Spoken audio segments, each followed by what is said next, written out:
Okay, Megawanin, and greetings YouTube land to yet another Diablo 2 grind video here in hell, doing the LK runs. Before I begin though, I want to very quickly and briefly, because I plan to do a more proper shout out and showcase on the morrow. Couple shout outs I want to give actually. So very quickly for the quick one, because the more better one is going to be on the morrow when I'm actually doing the showcase, is for Dovahkiina Tai, also known as Tai. She has a new NPC mod out. I think I'm pronouncing that correctly. Aegon, I think it's pronounced Aegon, is just an NPC DLC. I think a friend requested that she do like a house, but of course, you know, her work has gotten in the way of that, so that's why it's not out. She's working on a new house mod. So she quickly generated Aegon. So I'm looking forward to checking out this NPC and doing like a showcase and proper shout out tomorrow. So I want to shout you out, Tai. It has been a while since I did a house showcase. The last one being Higher Testing Hall, which is my favorite, gotta be my favorite house. That one, and then Springwood, and then Springwood or Sea Dragon. That's a kind of a tough call. I'm gonna go with this. Okay, I'm gonna go Higher Testing, yeah, Springwood, and then Sea Dragon. They're all very close to each other, though, I have to say. There's of course Vanfeld Cottage, but I'm gonna pick those as my top 3 if I absolutely have to pick. You know, I love them all though. The other person I want to give a shout out to is the one I just got off the stream with, and that would be for Todd's channel, Dagon the King Killer. If you haven't already subscribed to him, anyone who's come across this, please head on over to Dagon the King Killer. You could find him in my recommended. Just look for Dagon and you'll see him. His movie channel is Todd E. Walnuts. He's doing Dying Light right now. Very good stream and very good game. And okay, see, now here we have Dovahkiina Tai, hey Fel, and Movie Mike, hi again. So glad to see you guys on here, and thank you again, Movie Mike, for showing up yet again to my stream. I greatly appreciate that. Todd asked too at the end of the stream if I was gonna come back on here to stream and just do some grinding some more, and he said yeah, so he might show up as well. So thanks so much guys for showing up. So, you know, let's go ahead and get right to it. I have my Sprite, but it's almost empty. Like really almost at the end of this. I do hope you guys maybe get this game. If you do, you know, even if you get it on console, we'll be able to cross-play. So there's not just cross progression, but cross-play, I think, is the plans that Blizzard has. So, to elaborate, if you're playing like on PlayStation 4, for example, or Xbox, you'll be able to play with Nintendo Switch, or with PlayStation can play with Xbox and with PC, everyone all together. So I think that's it's just going to be great. So, but check this out. Yeah, it's such a fun game. I mean, look at this. The way it used to look like. If you're not familiar with Diablo 2, I mean, this is the old way, and Jesus. Even the sound is improved. Like when you play it like classic, listen to the sound. You hear it? You hear that? See how it has a bit more echo and a bit more bass. I really love that. So they really put their all into this when they remastered this game.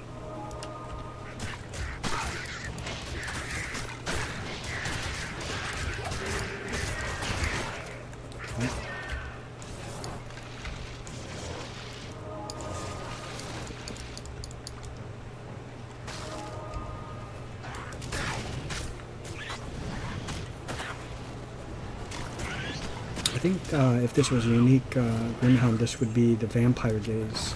Oh shit, what did I grab that? Which I would like that. Vampire Gaze is very good. It has damage reduction on that. Like I think, I can't remember if it's a range or if it's just a hard 30% damage reduction. Oh.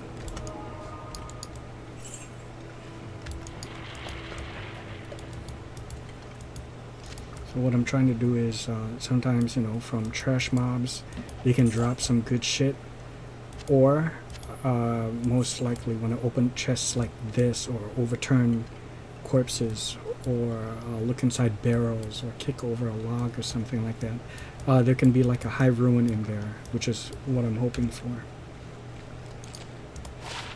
Ooh, this is good.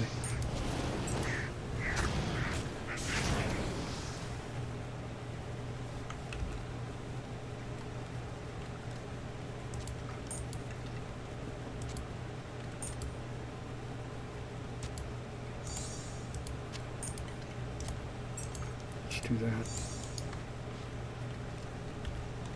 Oh.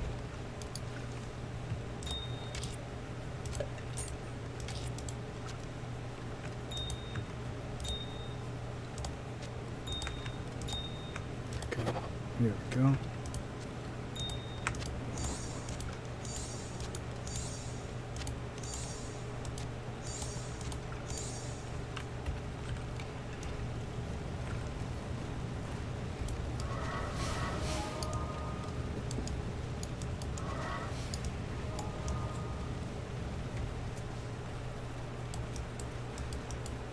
See, corpses and stuff like that.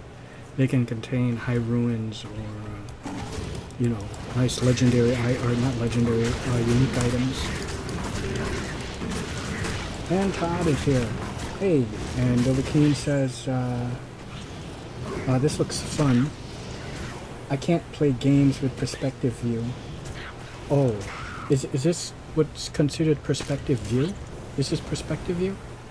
Okay, and of course, Todd, thanks again for hanging out with us. Absolutely, Todd. Yeah, absolutely. Thanks also for showing up to this one as well. But what do you mean by perspective view, Ty? Is it this thing? Or do you mean this one? Because this, when it's like this, you see how this moves in the classic? This is, I have perspective mode on. It's called legacy legacy mode, which is right over here. Legacy video options. When it looks old like that, perspective mode is on. You see, enables a parallax scroll effect to gameplay, giving the visuals a greater feeling of depth. You see, yeah, I just don't know exactly how to call this a way of viewing the game. I guess isometric is the word. Yeah. Oh, that's very sad. That's too bad. Okay, so I don't exactly, or I can't play games with. Oh, okay, I understand. Yeah, you know, I guess that's not everybody's thing. You know, to play games like this. I like them all. This is what you would call an ARPG. If you're wondering where the RPG elements come, you know, see, you put the points in here.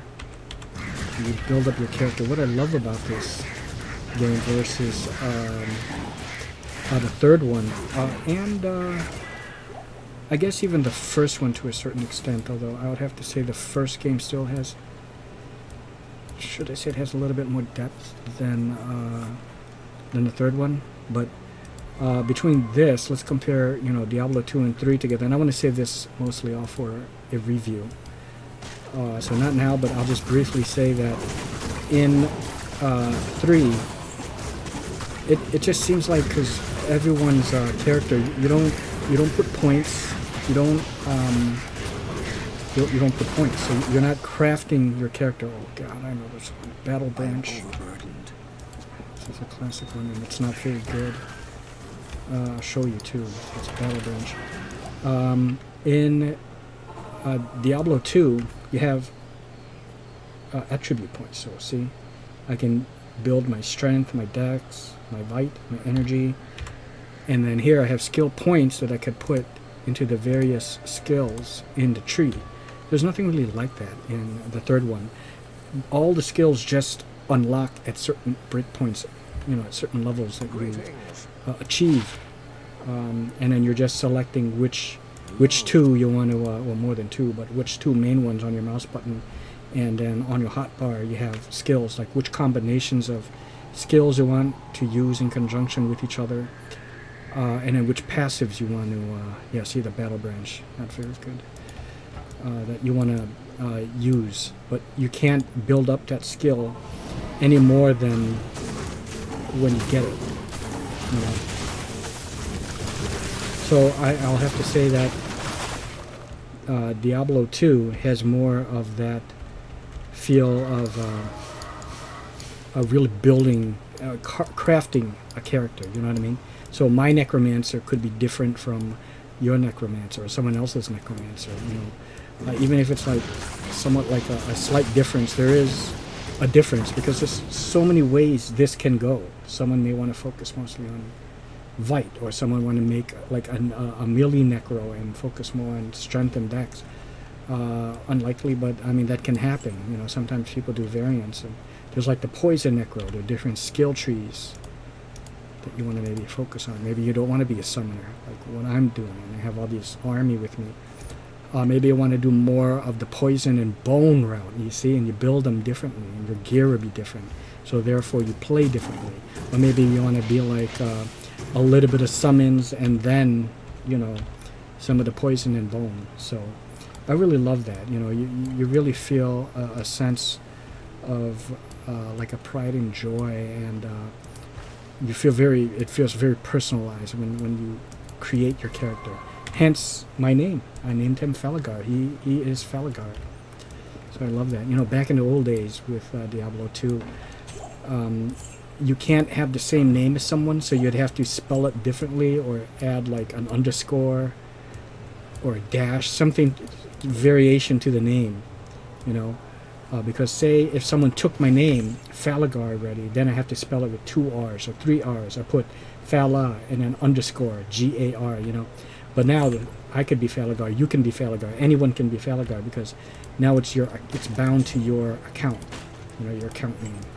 So that's why everyone has their account name and can have the same name. Well, hey, okay, I didn't look at this for a while. Sorry about that. Sam, you were saying that some of those runes you've gotten can be sold for hundreds of dollars. Yes. Not the ones I have. I mean, I didn't find any that are that are worth that much. I'm looking for them. Like the what is it?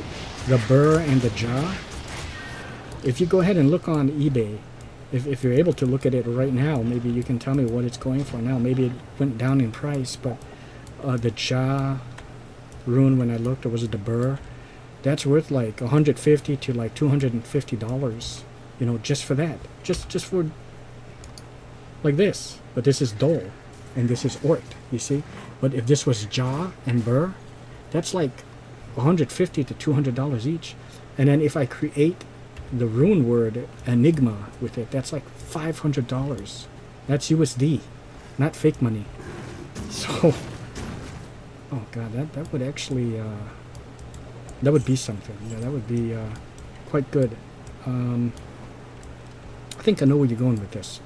Like, I could make some money on the side. It's not always going to be that value. It's only because this is like new. So that actually could be a good idea. I may go ahead and do that. I may sell it to quickly make an easy $400 or $500. I'll undercut the people that are selling it for $500. I'll sell it for maybe $350, $375, something like that. Because it just takes time to get these things. And if I just keep grinding and doing this, I like that Asian dude that was doing cows. I can't believe it. He's just like, he's playing, it's like, and he killed a bunch of cows, and then in the secret cow level, and then he's like, oh my god, Oh my god, fucking jaw! I can't believe it. Fucking jaw drop. You know, and then again, it's like, oh my god, now fucking burr. Fucking burr drop.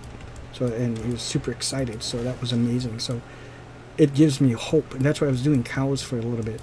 And then I saw another dude do this same fucking thing that I'm doing, and he's mal dropped, and it's not really the same value as like jaw or burr. I don't know what those would go for. I'm gonna guess maybe, I don't know, $75, $100, something like that. So it just gave me hope.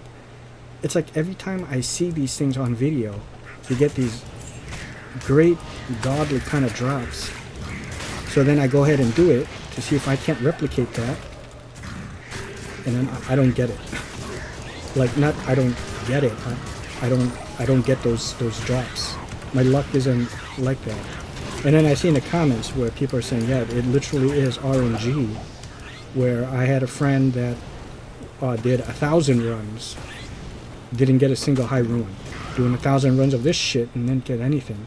Then you have another person that just got it in like 10. So sometimes you can get it on the first try of doing what I'm doing right here. Sometimes you can get it on the 50th. Sometimes you can get it on the 5th. Maybe it would take like 100. Maybe it would take 1,000, 2,000. It just, you never know.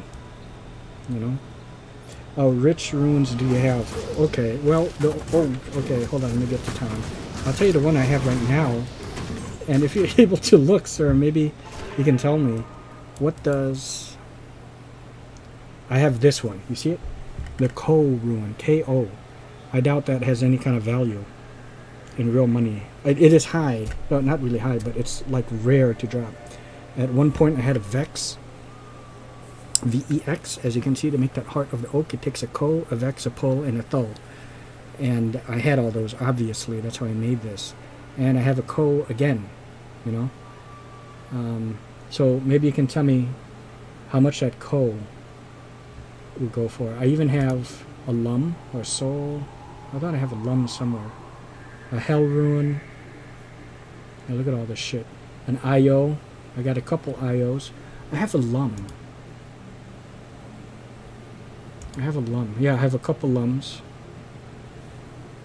Ko is a few dollars.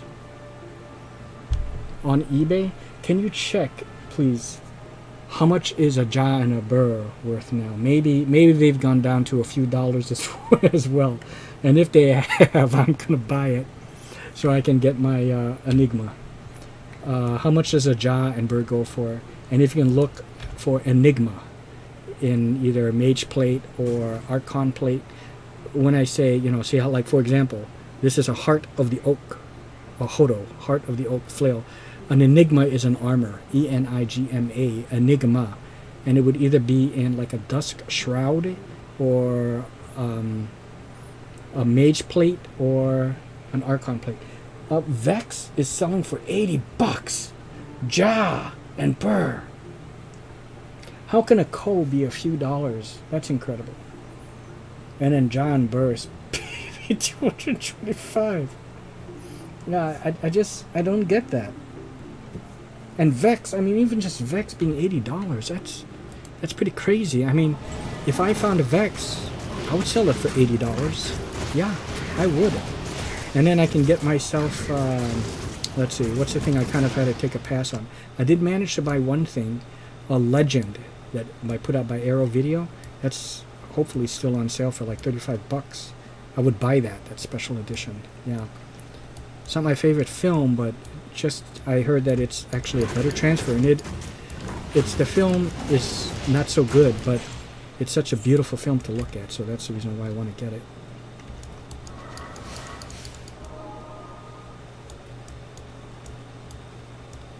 Well, when you look at those prices, Mike, how does that make you feel? Like, what do you think of that? That it's commanding those dollars, you know? That's insane. And it's just fake. I mean, you can see it. It's just this. It's just this shit. This is what you're getting, you know? You're getting something not tangible. And if you drop it on the ground, someone can just gank it, and then you lost it.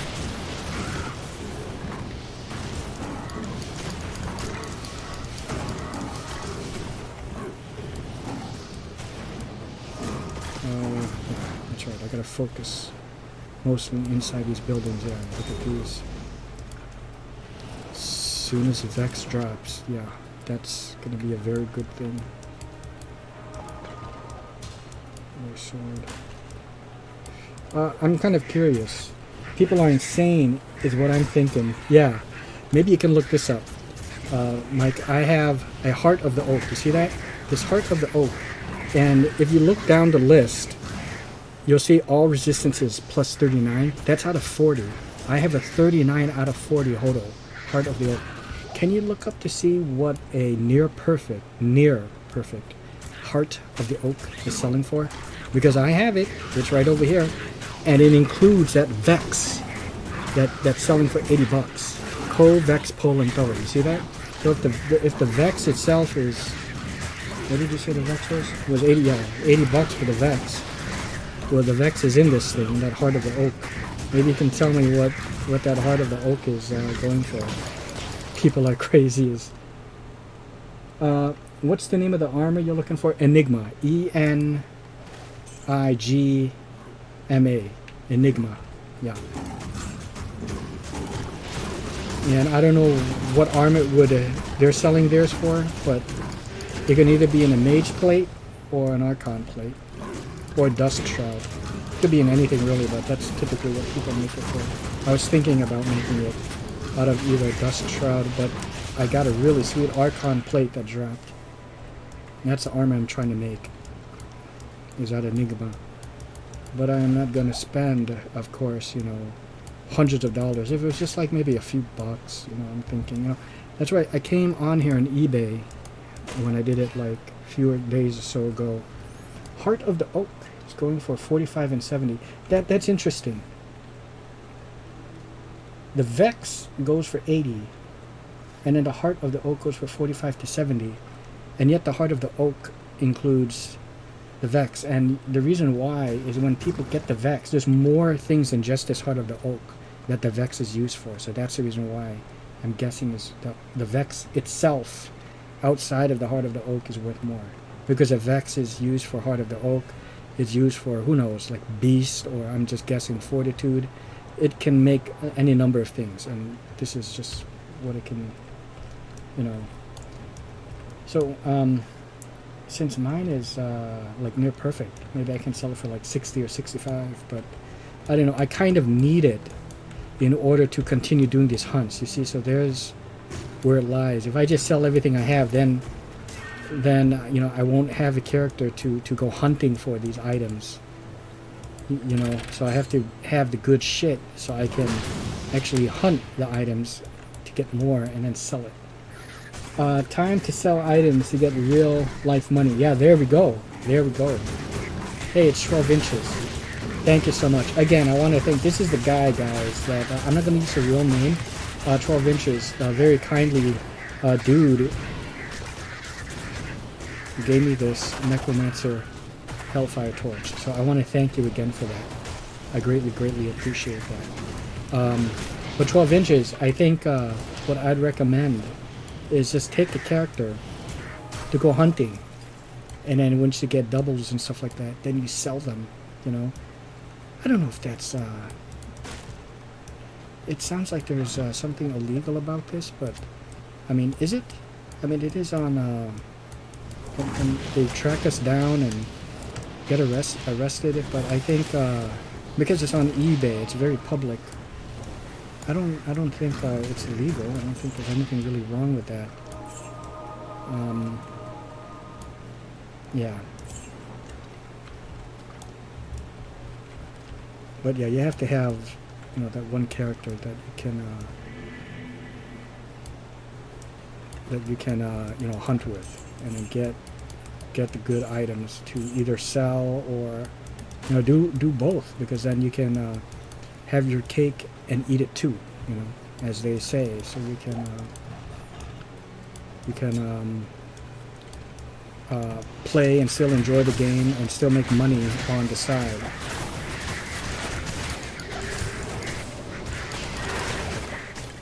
Okay.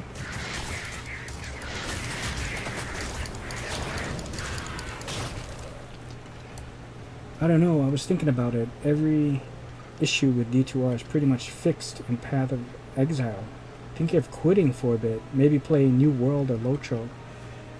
Oh, really? Well, D2R, they're pretty much fixing, like, again, it was down for a while and they fixed it up, you know. So in time, gradually, you know, there's still bugs with this, because remember, when this game came out for the first time, it was looking like this. So obviously there's going to be, you know, some issues, you know, now that, like, look how much they changed. You know, I don't know everything that goes into that, but I'm pretty sure, I mean, you can just see the detail. It's, Jesus, you know. But Locho, I wouldn't mind going back and forth with that one, and we can play that together too. But I do hope, you know, this just came out. I mean, this is such a fun game. I do hope you still get back to this. And don't forget, use that code 12 inches for Locho to get all those quest packs, which are basically like the DLC, you know, for Lotro. So get the DLC / quest packs for free when you put that code in. I don't know if you did that or not. There's about like 10 to 15 DLC that you get. That's over like $100 value. So, you know, please do that. I mean, I got it, and so did my brother. And I think it'd be great, you know, to go back and play that. I don't know how high you got in Lotro. If you even got to the point where you have like legendary weapons. I think it takes a while to level up in there, and I think what level am I? I want to say I'm like 60 or something, like 50 or 60, something like that. I have to be at a level already, I can't remember, but where you start getting, I think I'm like 60, something like that, to get legendary weapons. And I think that the maximum is like level 130 or 150, something like that. And then you get like a better legendary weapon. But the cool thing about the legendary weapon is it levels up with you. So, and that's for Lotro. What I do love about this game, you know, this game is still absolutely great. I mean, it was great back then, and it's, to be quite honest, great now. But just the fact that people are spending so much money on these, you know, the items is pretty insane to me. I like to play it just for the fun. But I mean, hearing how some of these prices are now, it also kind of makes me, because I'm sad to report, but you know, I think you know, because of everything that's been going on in the world, you know, money is kind of an issue, so that could help, you know, and I think everyone can agree on that. You know, it's kind of affected a lot of people financially, so this could help. But what makes this game great, two things, you know, for the quick and easy thing, explanation is that, see how I just got on this game, and you can just get on it and then play. And that was the same explanation that Aligar, not to be confused with me, Falagar, but Aligar, he gave me for D3. He said, I really love this game because, you know, I can just get on and play. And he said, with ESO, it feels like I'm always like at a load screen, you know, because he's always having to port everywhere, and you have, you know, missions and quests. Those are great too, yeah, absolutely. But here, you can just log on and just jump right in and play, you know. So it's like a quick, easy fix, and I really love that. Now, with that being said, you know, when you do the quests, there can be as much depth, you know, and story as you want it to be, as much as you talk to the NPCs, which I've done all that. I haven't recorded it all because things are just going to be kind of like out of order, because when you start playing with people, that's just the nature of it. You know, you kind of have to move at a bit quicker pace when you're playing with people, and I can't do my I guess I'll call it like signature role-playing stylings as I normally do, talking to the NPCs and sitting here, because then everyone's wondering, Falagar, what are you doing? You know, we're already, you know, killing things, and what are you doing still standing by the quest giver? You know, but I do that. I will talk to the NPCs. I will observe, you know, the beauty of the game, and I will hang around the bar in the game and just pretend I'm ordering up a drink, you know. Okay, I think this one might be good. So this is what I do. and then you just go to Gordo, you know, whatever, you just create the name of the game. It's not the bugs in the game itself. Every class pretty much relies on Enigma, which is stupid expensive. Oh, really? I never thought of that. To me, like, for example, I'm playing my Necro. I'll explain here. It's not reliant, but I feel as if it helps with the item finding, or like MFing, you know, which magic finding, because you can port down to Andy, or you can port down to the World Stone and everything a lot quicker. That's why I'm looking to get all the rest of the pieces of this one, so when I start my Sork, I think I'll create a Blizzard Sork. Also, I could just, you know, quickly go down there. But I'm having a lot of fun just walking with my army, and when I want to teleport, I have this. And this is, you know, of course, I do want to get Enigma, but it's not dependent on it. And this has helped me, like, a lot throughout the gameplay, just kind of simulating an Enigma. The only thing that sucks is having to keep switching back and forth, you know, between this. But it's not too big a deal. And really, I use it just to reposition my minions, you know. But you don't have to use it. Like, for example, with like a Javazon or a Bozon, you use, like, to start off a good one, and it can last kind of like a while, is Twitch Throw. Do I have it over here? Yeah, Twitch Throw. And then you switch to Chains of Honor, you know, that rune word. I think that requires either a Ja or Burr as well. So, but a lot of it is the hunt. You know, I guess the thrill of the hunt is what's really great about this. And it's super RNG based on what you get. And it got to, like, level 20. I'm a remake to a lore master, Cappy, or rune master. Necro is super slow without it, and summons are super slow, and the AI decent, but not the best. Well, you know, as you can see, if you see how I'm doing, it's okay. You know, it's still fun. I mean, the AI, I guess that's why the teleport comes into play. But see, you can teleport without the Enigma, as you saw. That's why I had that staff on switch. I don't have it now because I switched to this. Because I think my summons are stronger like this, and then I switched to that. But just for these runs, I think it's okay to just you know, not switch. And what's great is with my Hodo, I have the Oak Sage, so it's like that. So, you know, it's something kind of relaxing about this, you know, with the Necro play. But you've seen, I have my my Javazon. Maybe I should, I don't know if I'll do it a little bit later, just to maybe showcase it. But hell, I'll do it. I'll do it in just a little bit. I won't finish this one. We'll open up a few of these. And that's the thing. That's the nature of this, really. It is, and this is what differs greatly between D2, D2R, and D3. Both their stories are, you know, they're okay. You know, okay to good at best. Not super great or anything, because the heart of it, especially with this one. I'll start off by saying with D3, at least with the end game, there's the adventure mode. You know, there's a multitude of things you can do there. You know, the bounty hunting, create your own kind of quests, stuff like that. You know, in adventure mode, the greater rifts, Nephilim rifts, and everything, and the side quests that you get when you come across like a random NPC. Sure, they can kind of get repetitive, but that's okay. You know, when you mix things up with bounties and everything, it doesn't feel so bad. With this, the nature of this, what it all comes down to for end game, because it doesn't really have an end game, you know, after you complete the story. This is it. You're seeing it. You're looking at it. This is end game. It's grinding. It is finding. It's loot gathering, treasure hunting, and that's what this game becomes at the end. It's loot finding for other builds, other characters that you're gonna make. Your sorceress. That's why I want to start that. Sorceress, because I'm finding Kalrasha stuff, you know. So, you know, you can find a gear that caters to future builds.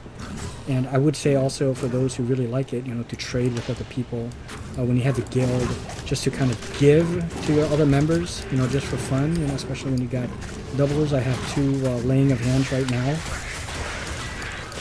So that's just what makes it great. And because it's so heavy, focus on loot finding, when you do, and it's so hard at the same time, like you said, super RNG dependent, when you do find it, knowing that it's super RNG dependent, when these things fall into your lap, so to speak, or you happen to get that deal from like the rare trade, like in my case, how we got this really sweet homunculus, thanks also to big time to Genesis for giving me the REF space to trade for homunculus, and this is like a near perfect one. It's 199% ED, enhanced defense out of 200, so it's just like one off. It feels very satisfying. It feels earned, especially I saw this in a comment too, and I completely agree, and that's my thoughts exactly. When you find items in this game in D2R, the items you find feel earned. You feel like you've earned them because it took, you're doing shit like this, and it took like a long ass time to get them, and that's why can't this be like I want a friggin' +3 summoning. And when I do get it, it's going to be all the sweeter and to be even better if I can get it with MF. But yeah, that's the nature of the game. Once you establish that and know what you're dealing with, then I think you can enjoy it a bit more. Don't look for something super deep. There are other games for that. Skyrim, of course. That has such a great role-playing. Role-playing aspect about it. Like no other. I would also say Witcher 3, so long as you don't mind role-playing as Geralt. But story in that is so great, it's in depth. The games that Todd plays on his Dagon the King Killer, a lot of those are all story-based. Look at like Last of Us, look at Dying Light, which that's a much different game than what I originally thought it was. I heard of that game back in the day. I miss Skyrim. Yeah, I'll get more into that. But I want to say with Dying Light, I thought it was just like a mindless. Before I saw Todd's stream, I thought it was just a mindless shooter like Doom from the 90s, classic Doom where you just shoot. I didn't know there was a skill tree and leveling up. And what was I out of? Oh, geez. I didn't know there was any of that. And then I saw him play, and it reminded me of Far Cry. There are NPCs, there's a base of operations, there's upgrades, there's shops. So it has that role-playing element to that. And I really love that about that game. And I learned that through Todd's stream, So the games he plays is very role-play heavy, RP heavy. Not only from the character's point of view that he's playing, but also his own personal stylings and his own personal self is put into those Let's Plays. And that's what's great about those Let's Plays is everyone starts off, when you first start and enter the world game, starts off the same, but as you play it, a bit of their own a bit of their own personality and who they are gets injected to the Let's Play. So it may start off the same. We all started from point A to same, and as we branch out, the pacing's differently from everyone. Todd's Let's Play of, let's say, Last of Us would be different slightly from mine. Sure, it may unfold similarly, but because of the personality I put into it and the personality he put into it, the order in which he tackled the quests, the method he used, it gives a much different experience, which I absolutely love. So that's very much the same also with like something like Witcher 3. Whereas with something like Skyrim, what's great, the story in there is great as well. It may not have all the intricacies and all the political intrigue that something like Witcher, has, yeah. But the one thing it does have, and it's a big one for me in any case, and it depends on the person, what they're looking for, but what it has, Skyrim, is you really carve out your tale. Everything from the very beginning of the story, from creating the character, even the process of how you create your character in Skyrim. At the beginning, you're so look how I'm able to kind of do this and explain this. Now I lost my train of thought, and that's a problem. I lose my train of thought easily once I go off on a tangent. But from the prison sentence of being beheaded, you create your character along the way, and that whole starter dungeon, going through either picking the side of, I think it's Roloff or Hadrig. I think his name's like Roloff and or Hadrig or whatever, that Imperial soldier. That already significantly decides on which side you are on. And then you can start playing it whether you want to be stealthy, or like stealthy like a cutthroat, like an assassin, or like an Arya Stark, getting in close range, with a dagger in hand to slit the enemy's throats from behind. Or you can be stealthy using a bow and arrow, from afar. Or say you like the route of magic. Maybe you want to be more of an electricity or lightning mage, or like an ice mage. Very much like this, right? An ice sword or fire sword, or a summoner. You can be a summoner in Skyrim as well. So there's so many different ways from just building the character alone and how you develop the character, which dictates your play style. And then we have the story. We didn't even get into that aspect of the role play, because another aspect of it is how you tackle the quests and the order in which you do it. Maybe you don't go to Riverwood right away. Maybe you just say, fuck it, you skip it and you just go straight to Falkreath instead. Now things significantly play out differently than someone who maybe even skips a Riverwood and just goes straight to a Whiterun to take the carriage all the way to Winterhold and joins a college. You see what I mean? So that's what's great about that. But like I said, with Witcher, everything is pretty much already written, and you're just kind of going through the destination. Sure, you can deviate a little, but it's always kind of trying to guide you back onto a certain path that you kind of have to take in order to progress the story, and that's where the person let's playing the game comes into play, that injects the difference in it, in the game, which I love. Geralt has a voice, that says it all. Your character, your player character in something like Skyrim, where you create your character, has no voice. You are the voice. Well, how did I lose all my mana? Did something? I think I must have come across something that has mana burn and didn't realize it. But yeah. What's this? Necro is super slow. Okay. I guess it's because I'm comparing the Path of Exile gameplay. Feels better all around. Just my opinion. Oh, I gotcha. Okay. I missed Skyrim. Oh, I didn't. It's the same thing. Okay. The thing I noticed about with Path of Exiles, though, it seemed to me, in any case, super easy. The moment I got that chain lightning, I socket that gem into my armor, I just went around like this and holding down the attack button, stop, hold the attack button, and the chain lightning spread everywhere and kills everything instantly.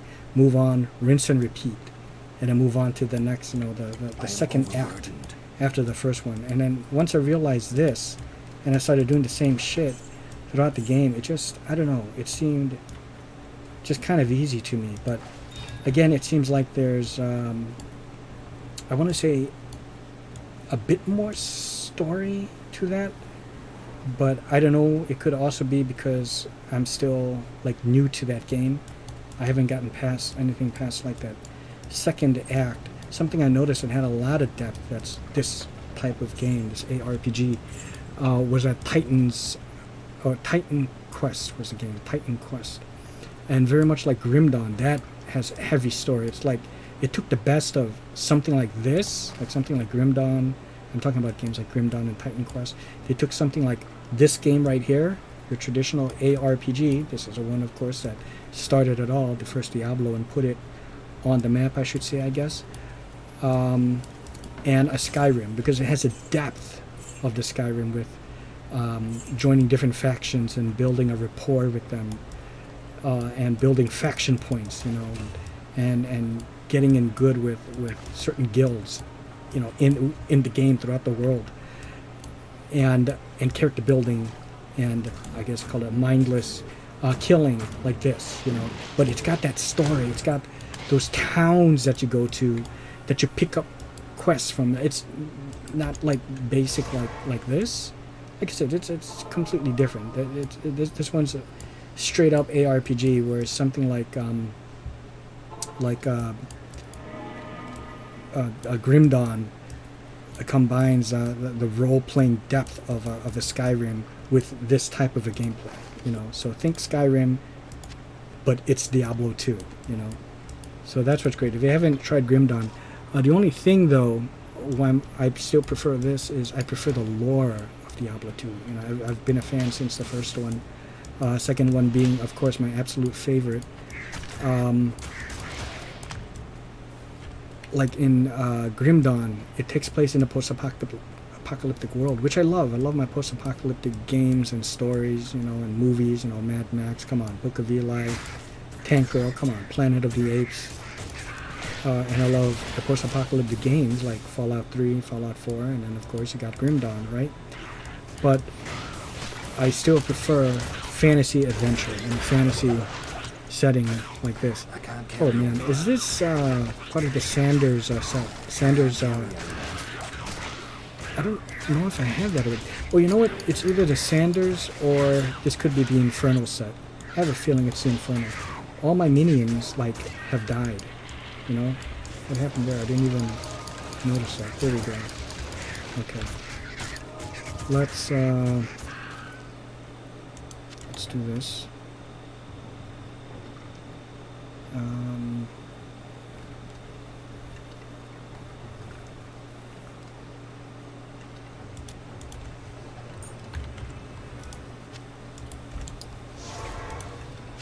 You know, see, this is, it's a simpler game, but it still has a lot of depth in terms of designing your character and building your character.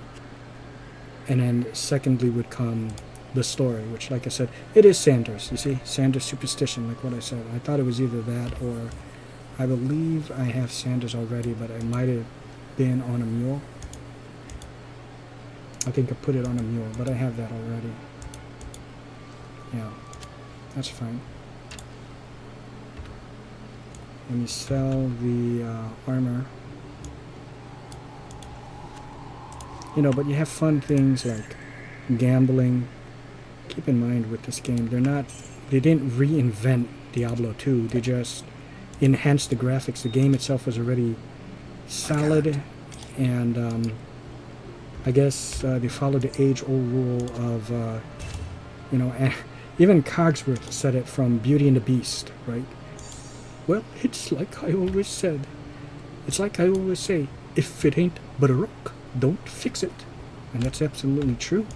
If it ain't broke, don't fix it. You know, it follows that age-old rule. They just changed it from this to this and added some quality of life additions to it. But the core of the game, the heart of it, is still the same, which I love.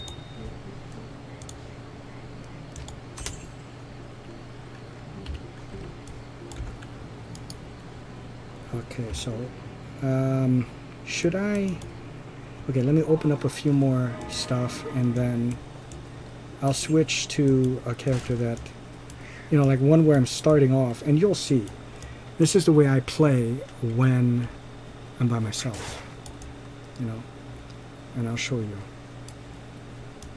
When I'm actually following the story, and you're going to see some of that. See, I don't really have to do that with this character anymore because, like I said, I'm at endgame already with him. Okay, nothing. I didn't find shit all, you know. Okay, nothing. Oh, wait a minute. Oh! Okay. The best thing I found. I'll make a spirit out of this. It's got 25% ED, enhanced damage, and 50. And then I make a spirit. So there we go. This is great. Okay. So I'm gonna switch guys so you can kind of see. Make sure I didn't drop nothing. I get worried about that. Like sometimes I'm not paying attention and I'll sell my torch or something. Okay. And I think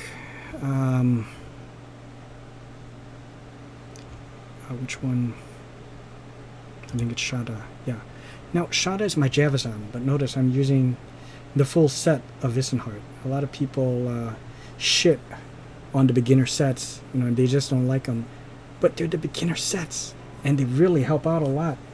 Oh, I wouldn't I wouldn't, out of that best thing for spirit on Pally Shield is making sure it has all the resist base worth more, and it's better. Oh, I wouldn't, out of the best thing for spirit on Pally Shield is making, yeah, if it has like some resistances on it. You might be right on that. I think you are right. Come to think of it, yeah, because I did find another one. I can't remember if I kept it.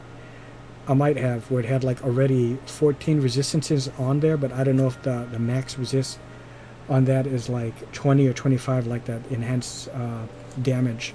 So yeah, you're right. But yeah, see, you know, back in the day, people made things like variants, and this is something you couldn't do with D3.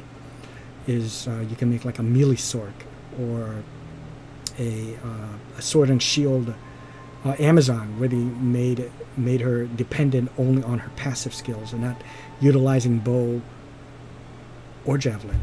So you can do things like that where you're making it, you're role playing that build. You're doing it for the fun of it. Because if you think about it, an Amazon, much like Wonder Woman or the Amazons in Xena, they use sword and shield. You know, they didn't limit themselves to javelin or bow. Sure, they have that, you're right, but that's what's great about this game is you can make variants, and you couldn't quite do that in D3. You know, when you try, you just absolutely sucked. Here you can get away with it, you know, to a certain extent. You know, so I'm gonna showcase a little bit of that. I understand that it's low level, but you know, check this out.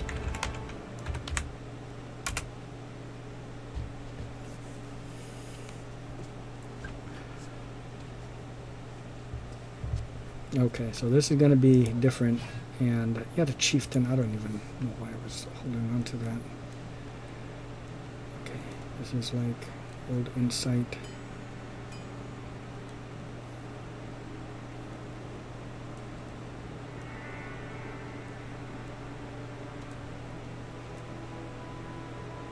I should get rid of those. Yeah. This is a good set too, this Hussars. Look at that. 5 max damage, lightning resist 25, cannot be frozen. You know, level 3, that's like really good, you know. But I kill quite fast with this, so let me go ahead and, I mean, look how badass this is. You can play a sword and shield Amazon. Just because it's technically not one of your offensive skill sets doesn't mean you can't do it. See, that's what I love about this. And just look how badass she looks. God, look at that. See? So we're talking about things like Skyrim and stuff where it enables you to do that. Well, this is an ARPG, and you're still, to a certain extent, able to kind of role-play a character and build it and craft it as you go along in that same kind of fashion. And you're focusing only on these, you know. So, yeah, let's see. I will go ahead and get rid of these. I thought, you know, those would help, but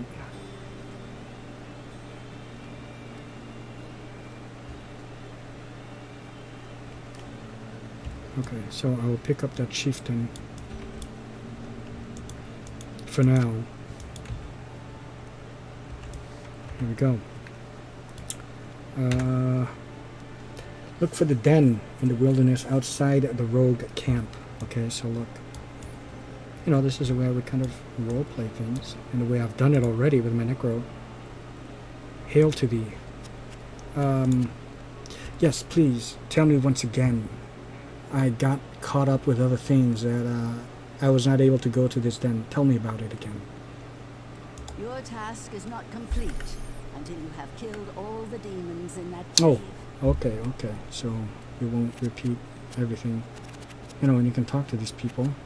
Tools of the trade. The retrieval of the Heraldric Malice is not without risk. Our monastery is filled with voracious hells. So I believe I returned the Heraldric Malice already. Okay, fare thee well, Akara. I shall clear out the den. I should have opened up with Megavanen, but no, I should have. That's the greeting for the elves in Lord of the Rings, right? Megavanen. I shall purge this land of the shadow. Oh, look how badass this is. Look at that shit, you know? I'm kicking ass.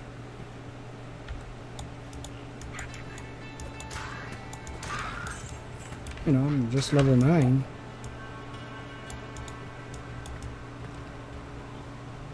There's such beauty to be had in this game. I mean, you look at it like this, and I just can't believe we were all so satisfied playing it like this. Oh, man. In the words of, I think it was Quentin Tarantino from Pulp Fiction, after the wolf taught them how to clean up that car. I can't believe this is the same car. I can't believe this is the same game. I mean, yeah.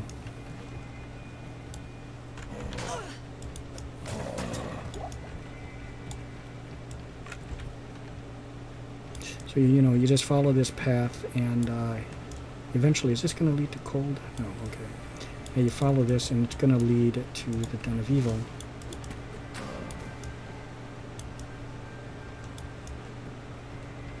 And there it is. I hear foul creatures about. I shall cleanse this place of evil.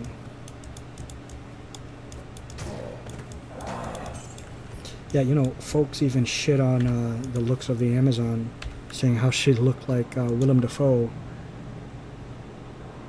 I mean, she looks fine to me. I mean, see, not a super huge deal. It's fine. She just like kind of looks tough, you know.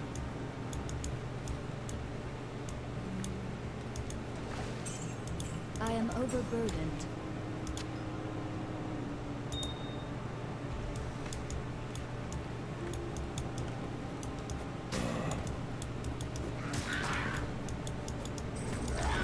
Just want to kill that guy first.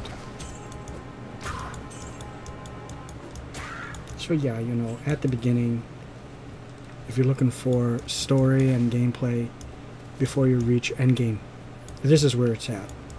And, you know, you can still go through the story again just because you're level 90, 80, 90. Just do it on Nightmare, do it on Hell, Nightmare and Hell, and go through the story again. Nothing's stopping you, you know. And you can still enjoy the story. And just play through it. Play through the story again, you know. But I just feel as if it's best, you know, to do it with a new character, you know, and do like a different build. I know you can respect, but you're going to have to be respecting over and over. Say if you want to make a Bozan and you want to switch it to Javazan. Well, now if you want to do a Bozan again, now you're going to have to switch it back, and you only have a certain amount of respects before you have to start looking for those essence, right? Look at this. So it's good to, you know, maybe have two versions of the Amazon. Like this one is Shada. She is my, you know, going to be my Javazan. Eventually I'll change it to Javazan. See, and we can try this with this set, showcasing the Hussar set. And I have my Bozan, which her name is Phaedriel. So, anyways, yeah, if you look at this, what I love about this, like you couldn't tell this before. Yeah, you see, there's like absolutely nothing here. This Den of Evil was just so generic, you know. But now in Special Edition, you can see that people are excavating in here. See, they got all the excavating tools. You know, the pickaxes, the shovels, you know, the tents. So the zombies, these fallen, must have invaded them, and you can either you read the story, the base story, what they have, and the little things that are missing, the little gaps. Well, your imagination can fill it to any way you want, and that's hence why, you know, what's great about it. Everyone can generate their own story and fill in their gap to how they like it. So the fallen must have come in here, killed them, and the place got cursed, and they turned into zombies. So when you look at the zombies, that's what, you know, the ones here that I'll say fortunately did not become a zombie became, you know, the miners became zombies, you know, and these guys who are dead here are the fortunate ones. Look at the lighting in here. It's just, You can see it flickering a little bit. So this is just great attention to detail. You know, I think it's kind of like if you've ever seen Pan's Labyrinth. It's a Guillermo del Toro film. It's in Spanish, so you know, be ready for some subtitles. There's no option for an English dub, and that's perfectly fine. You know, I don't have a problem with films with subtitles. They're not my absolute favorite thing, but I still don't mind it. I do wish all those foreign films did have an option for English, so then, you know. But anyways, I won't get into that. The line went, and I think it was the narrator who was saying it in Spanish, something to the effect of, the story is, you know, it's an adult fairy tale, and there's fairies and fauns and, you know, different creatures and mythological creatures living among us. But in this modern day world, in this age, we've grown accustomed to technology and, you know, there's and science that there's, you know, there's no mystery anymore. Magic doesn't exist anymore, and that's it slowly died out because of that. But it said, you know, there's these mythical creatures, and magic still does exist for those who know where to look. You know, for those who know where to look, and that's the kicker. So it's just like with this, there's so much story to be had with something like this, even though it's just, you know, your standard ARPG and an early iteration of you know, of an ARPG, but there's still so much story in here for those who know where to look. So I love that. You just gotta kind of keep that in mind, and you know, it can enhance your enjoyment of even the simplest thing. So like I said, remember at the beginning of this, I said what I love about this game, you can just take your high level character, jump into like a cow level, or do Travancore, or do the lower Kuros, and just start item finding, you know, and hunting. Sure, you got that option, you can do that. But if you want more, in the same way that, how does it go? But who cares? No big deal. I want more. How Ariel wants more. I want to be where the people are, right? She wants more. You can have more.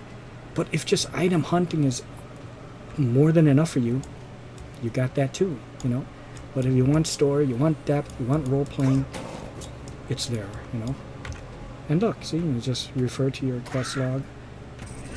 I wish that the quest log was a bit more in-depth, like 2 months is remaining, was more in-depth like D3, 1 monster left. That's what I did love about D3, is the journal keeping and the quest log and the bestiary. Top notch, very excellent, very much like The Witcher 3. Wish Skyrim had a bestiary. I thought with Skyrim, I thought they went a little skimpy on the journal keeping. Still a lot better than nothing. Still okay, but nothing like Morrowind's journal keeping, or Perhaps now the sisters will trust me. Or Oblivion. Even Oblivion had a good one. But yeah, what's great with the D3 journal keeping is that when you go into the journal, you can read it and you can turn on the audio, and it will be in the voice of the person who either gave you the quest or the person who wrote the book or the journal, and you can read along with it or just listen. Oh, You've earned my trust. megaphone. You may yet restore my faith in humanity. The reward is training in the skill of your choice. I thank the Akara, and what that means. Translation from game terms is she gave me a skill point. Very much like if you ever seen The Gamer's Darkness Rising, I have it right over there, the DVD, but I would love to upgrade to Blue. At the end of it, you know, the DM, but role-playing the role of the princess was it Princess of Obadhai? I think it was Obadhai, but don't quote me on that. It's been a while. Yeah, The Gamer's Darkness Rising. Basically, she said something like to the sorceress, because she would do like evil acts. You know, the sorceress. She would kill other NPCs and steal, even though technically she's supposed to be chaotic neutral, but yet she kind of played her like evil. The priestess, or goddess, sorry, said that I have burnt away your wickedness and made you whole again. And then here's the player, but it jumps back and forth between them sitting around the table playing the game into the imaginary world of when they're in the gaming world. And she says, translation, please. I replaced your sorcerer levels with equal levels of cleric levels. Cleric. So I love that. And then so she got like the cleric spells, turned into a cleric basically. And then she goes, does that mean I have to be good? And everyone's like, yes, you have to be good. So I love that. That's like the gaming translation. Oh, what's this? Oh, you should watch Squid Games. It's pretty good. Speaking of shows. Yeah. Movie Mike was talking about that. So yeah, I'm thinking about that. Checking that out. So that is the one then where. Oh, here I can go to Cold Plains. That is the one then where they're. People have gone into like a depression. Yeah, see, this is like with the Hussar set. And this one dude is really hot up for cash. And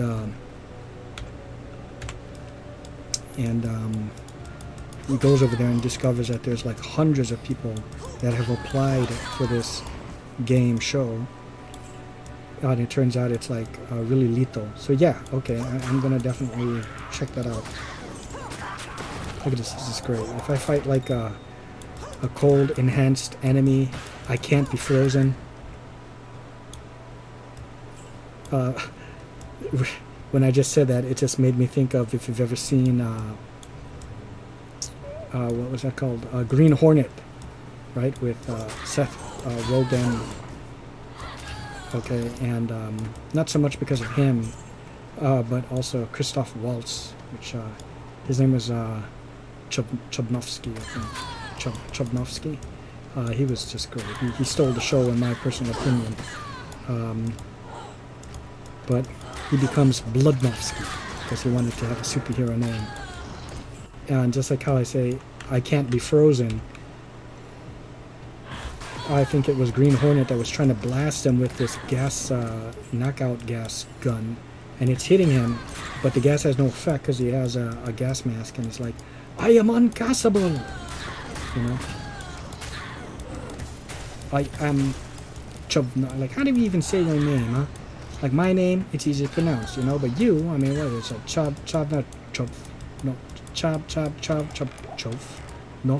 ski. And so it's at the beginning. I think that mobster at the beginning was played by James Franco. I could be wrong on that. It's been a while, but yeah, that film was actually okay, pretty entertaining. But like I said, Christoph Waltz stole the show.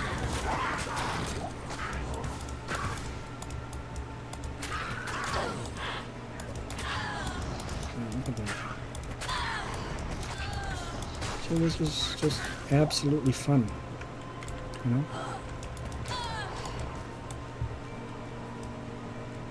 It's easy, pleasing to look at.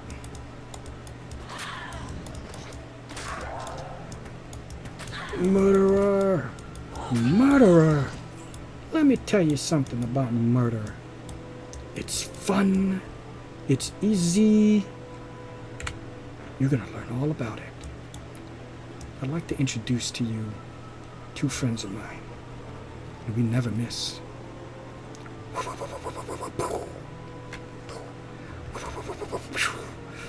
Try again. Try harder.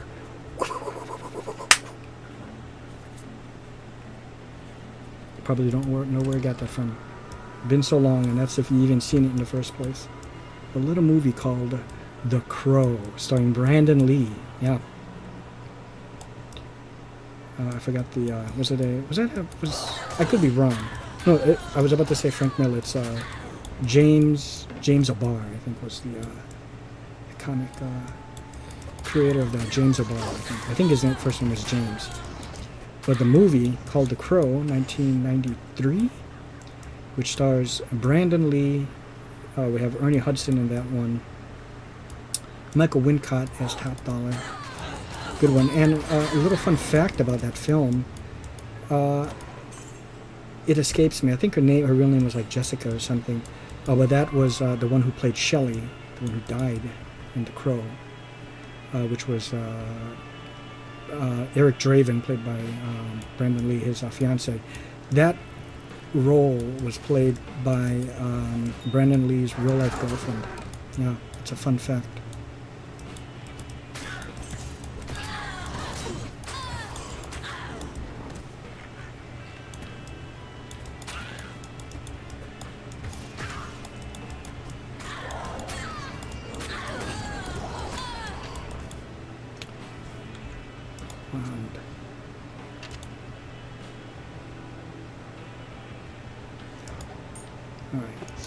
I'll identify it. Oh, I forgot I have a thing. This is a shit wand. I don't need that. Oh, actually, I made a little bit of room in the stash. I could put some stuff in there.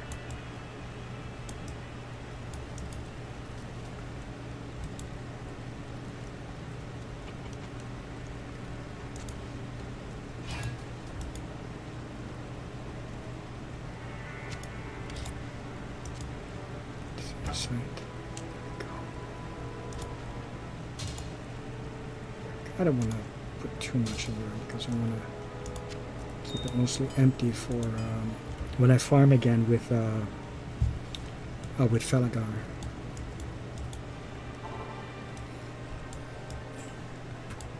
But yeah, you know, there's really no need to hurry too. I mean, that's why I was always far behind. You might think level 80 is pretty good, but no, I mean, when I was like already level 60, you know, other people that play this as well that I know, they're already like 80, like 78, 79, and I was like level 50 or 60, so like maybe I just hit 60. So I go pretty slow. You just kind of play it like this. You know, you join a random game. You do a cannon run.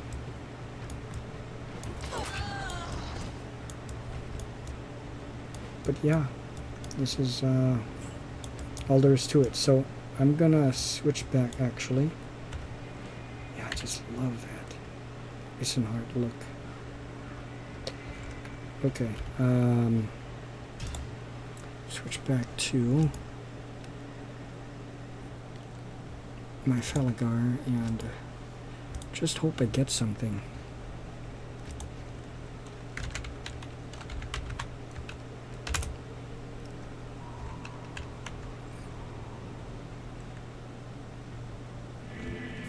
Okay.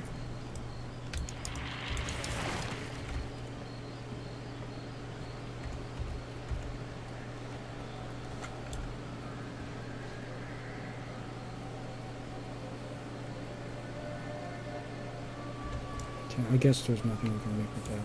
Okay. Good day.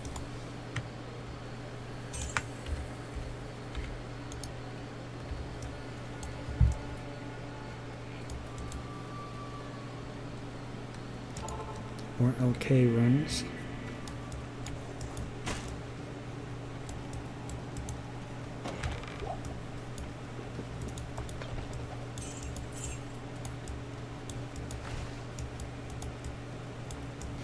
I'll try to stay a bit more focused so I don't miss anything. And when I say anything, I'm talking about shit like this, chests, stuff like that.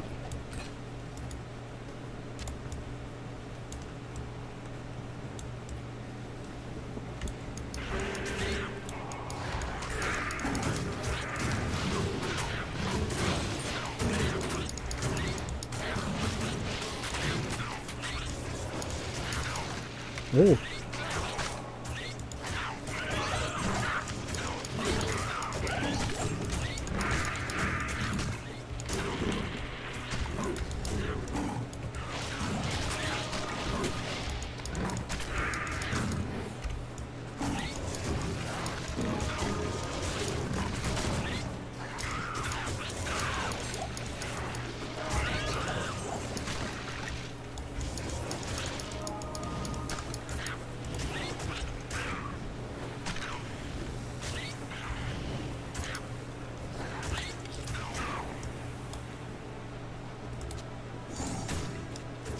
Okay.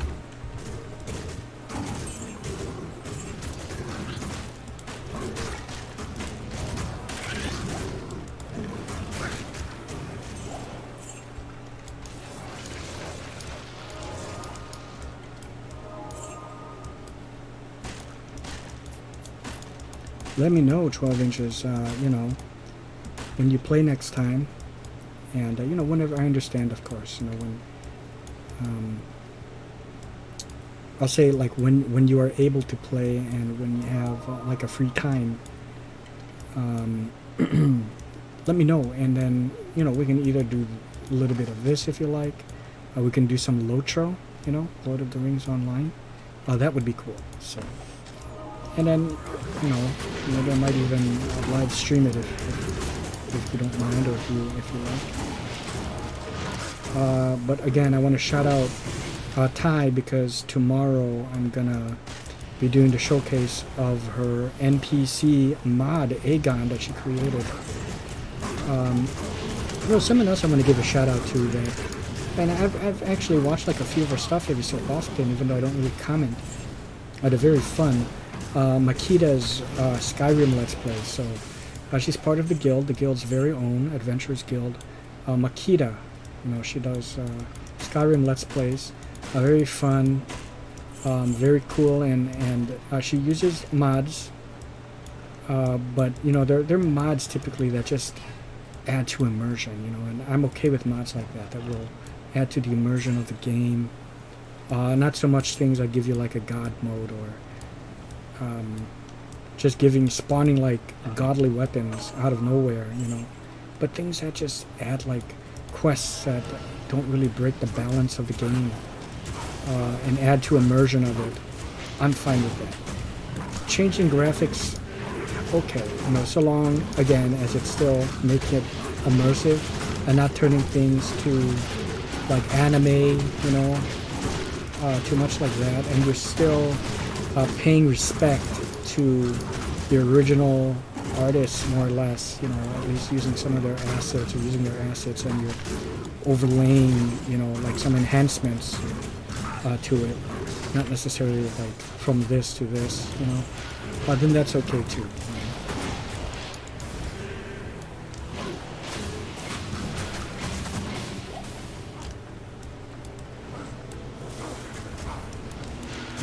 These guys can maybe drop something good too, these champions. But do check out Makita's channel. She posts her Skyrim stuff. So 12 inches, you know, if you see that, her name is Makita, please check that out. I think her character she's playing is Redguard. Please check out her channel and please give her a sub. And if everyone can see her, please give her a sub. Makheda, I believe is the spelling. I think what I'm going to do is, at the end of this stream, I'm going to put the link to her channel, Makita's channel, as well as, of course, Ty and Toddy Walnuts as well.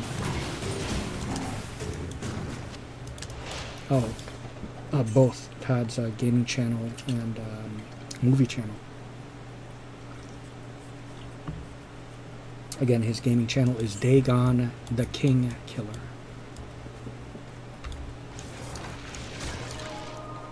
Oh, that's the extent of it. I could have a bit more summons if I was using my real gear and not the MF stuff. I have no keys. Yeah, look at that.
I wanted to also refer back to earlier I was talking about Pan's Labyrinth, and magic exists for those who know where to look. Another film that kind of, I didn't really think of it then, but it's somewhat complements that one, maybe not necessarily directly, because Pan's Labyrinth is more of like a dark fantasy. The other one is more like we could say children's one, but it does have adult themes to it. It's called The Spiderwick Chronicles, and I think they intended to actually make this a series, but they didn't do so well. We have Freddie Highmore in that one. We have, hold on, Sarah, hold on here. She was in Weeds. It's Sarah Jessica Parker. She was in Weeds. I just can't remember now. I think her name is like Sarah something. It stars her from Weeds, And Freddie Highmore, another fun fact. You're probably familiar with him now from things like The Good Doctor. There's like his autistic doctor, but he's like super smart. But if you've ever seen August Rush, he was in that. So he's just one guy, one dude. He doesn't have a twin brother, but in there he has a twin brother, and they use computers to do that. And it was done so well. Back in the day, because I didn't know too much about that, I didn't know who he was really. I thought, he was a twin, and they got twins to do that. Just like when I first saw The Parent Trap, the Lindsay Lohan remake, which also stars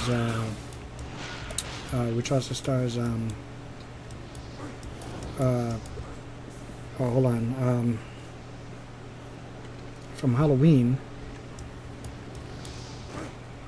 That bothers me.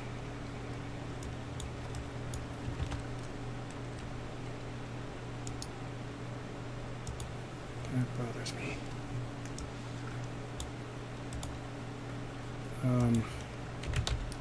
Yeah, Jamie Lee Curtis. I didn't even have to look it up. It just hit me. So it's Jamie Lee Curtis and Lindsay Lohan. I thought that, again, The Parent Trap, I thought Lindsay Lohan was a twin. I said, oh wow, they did such a great job with that. Then later discovered that no. And then, this was before, of course, the name of Lindsay Lohan hit anybody's radar, really. So yeah, but that film, that Spiderwick Chronicles, is the one also where magic exists in the world and the modern day people are just blind to it. And you have that one guy, Arthur Spiderwick, who, I think his last name is Spiderwick, that's right, yeah, Spiderwick Chronicles. I think he either cast a spell or invented like goggles or something, which enabled him to see these creatures. And once you see them, you can't unsee it. So he was able to enter that world, but not every creature wants to be seen, wants like the people to know that their presence is known, so that caused problems for him. But Spiderwick Chronicles, which I also have that, I have it here somewhere in my plethora of Blu-rays. I can't seem to pinpoint it, but yeah, I have that as well. So good flick. Go check it out, and then go see Pan's Labyrinth. Makes a good, maybe like double bill.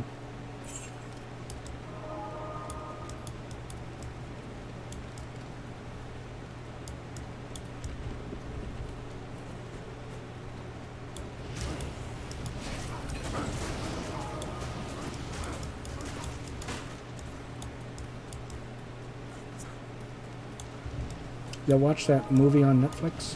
Oh yeah, watch that movie on Netflix. Okay, so you have seen the Spiderwick Chronicles. Yeah.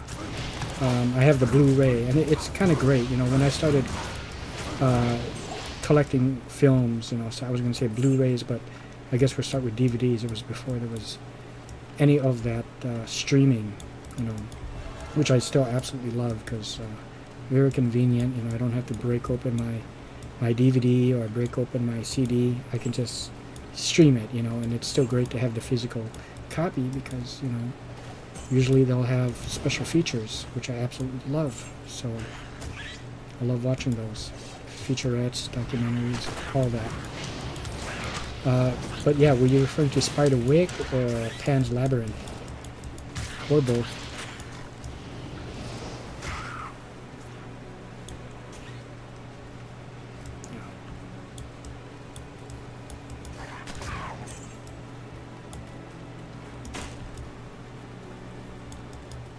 Gotta say, the music in this, sound design and everything, top notch, you know. And the Hagarath music, I could swear that that's like a soundtrack to like a sword and sorcery flick. It's that good. I mean, the whole thing is very good. It's great. But Hagarath was, you know, what they did with Act 5, you know, the sound design, the music, absolutely epic that they did. I've seen both. Okay, very, very good. Yeah. That guy, Captain Vidal, and Serrano, his second in command. Oh, but that Captain Vidal, what a prick. I remember seeing that with Brian, and my buddy Brian, you know, seeing that one in the theater. Yeah, of course, he loved the film. And he said, yeah, he's like, oh yeah, I knew that Captain Vidal would be a prick. From that moment when he said you shake with your right hand, not your left. So I knew this guy was going to be a prick. That's how he said it. So great. And he was. Yeah, he truly was.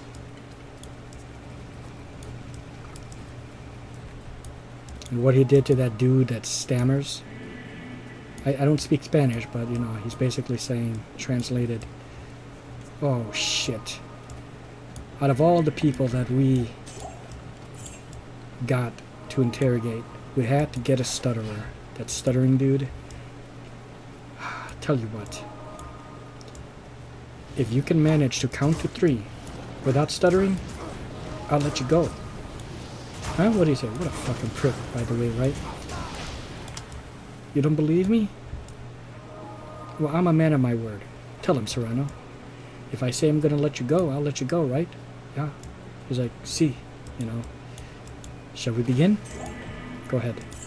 He's like, uno. 1.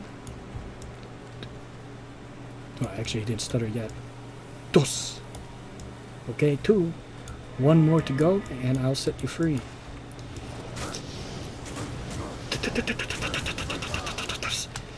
And he's like, oh, too bad. And then he whacks him with a hammer. Bastard. That prick got what he deserved, though. Oh, yeah. He certainly did. Oh, this is like shit. It's not going to sell good. I will identify this all.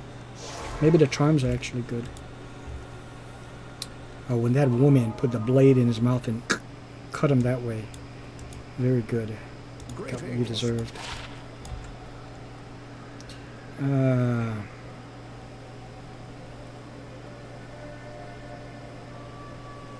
Yeah, these aren't...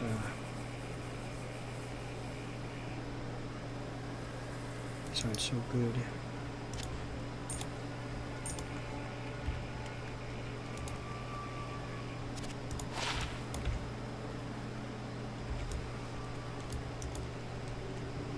Such a waste.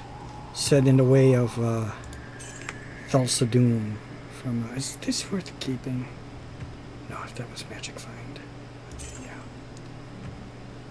I don't think that's good either. But such a waste. Thulsa Doom played by James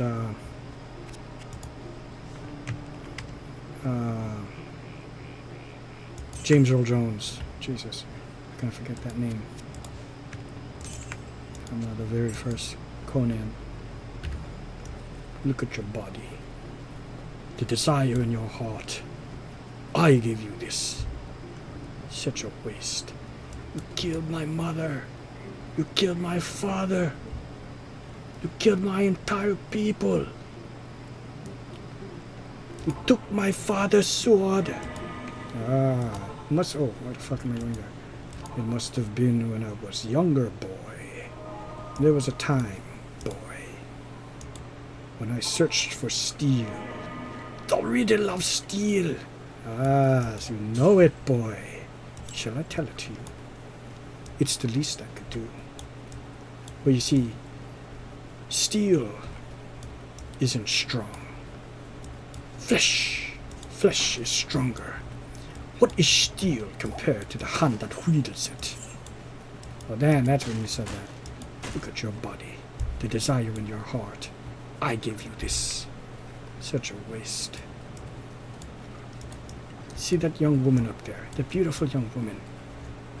Come to me, come. And she just plummets to her own death because she's so brainwashed. That is strength. That is power. What is steel compared to the hands that wields it? I think I got the order kind of messed up a little bit. Been a while and I'm not completely focused.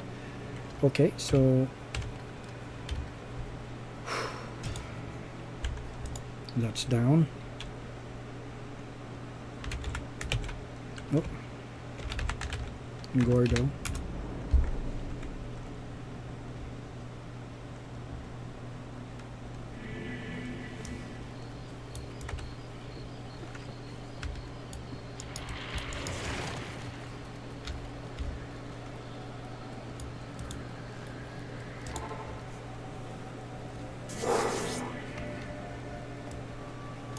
Come on, come on.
So, you know, I have like a deep respect and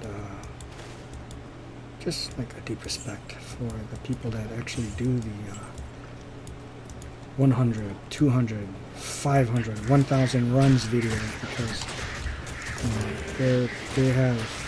you guys really give it your all, and you guys have the fortitude and the time to be able to do all that. Amazing.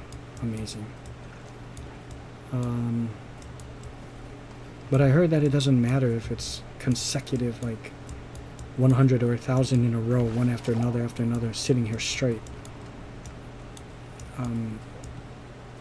I don't know if that's how they're doing it, if they're sitting down straight, doing it like 1,000 times, doing these kind of runs. But, I mean, even if not 100 runs, you know. I applaud you guys for that.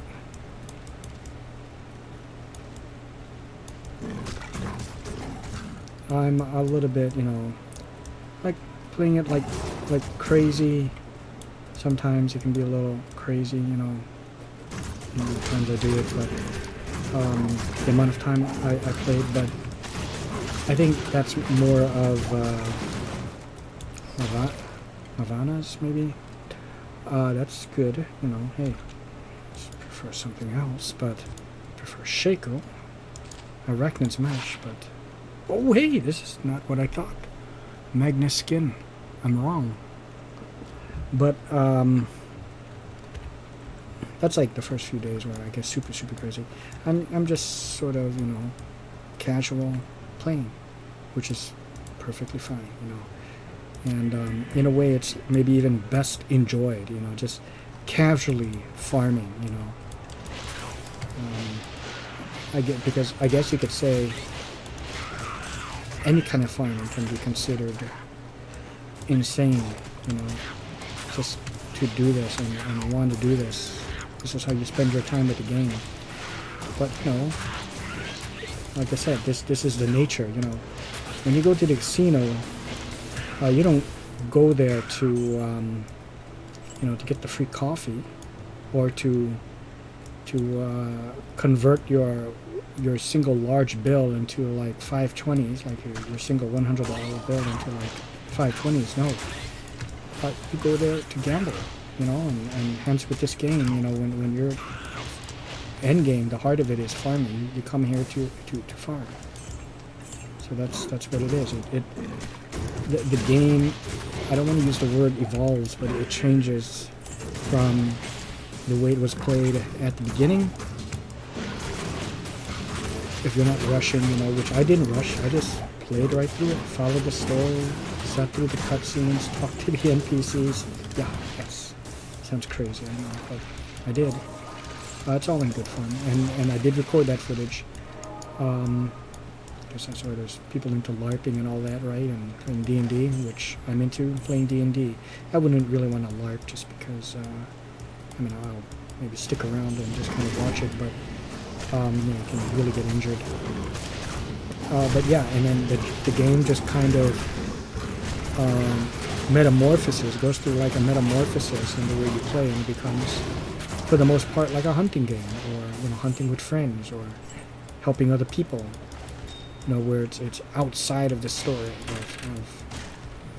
of I guess the original intention of the game, because that's why people spend their time with giving away free shit or rushing other people. You know, they like to help out other people, or just gather with guildies. You know, three or more people together and just have like a guild meeting, and you can even come up with your own quest. You can say something like, okay, let's have a scavenger hunt. I'm talking about this game here, D2R.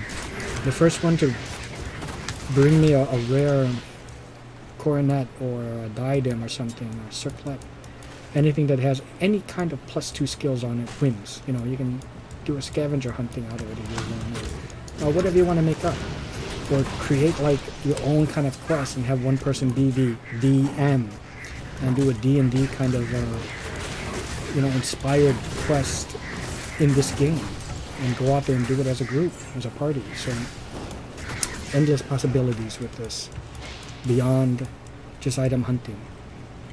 Again, I harken back to magic, and mythical creatures do exist for those who know where to look. That's what it is.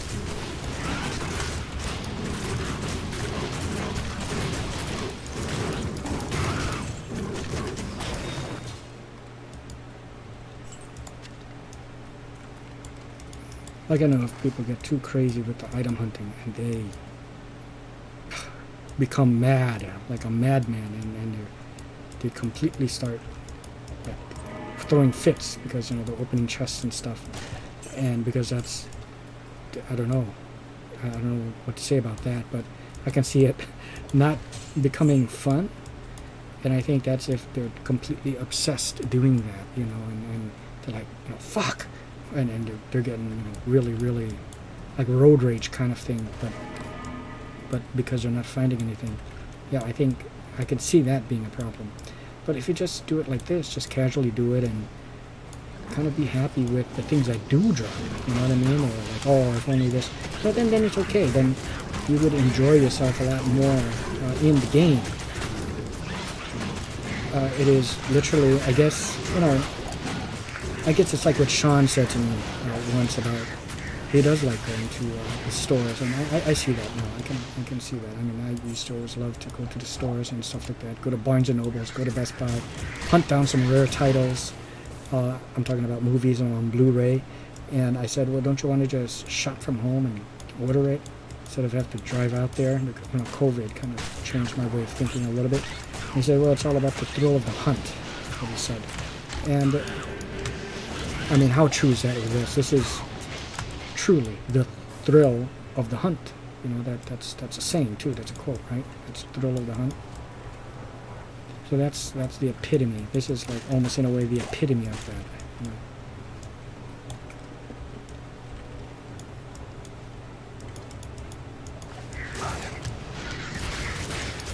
I don't know how much more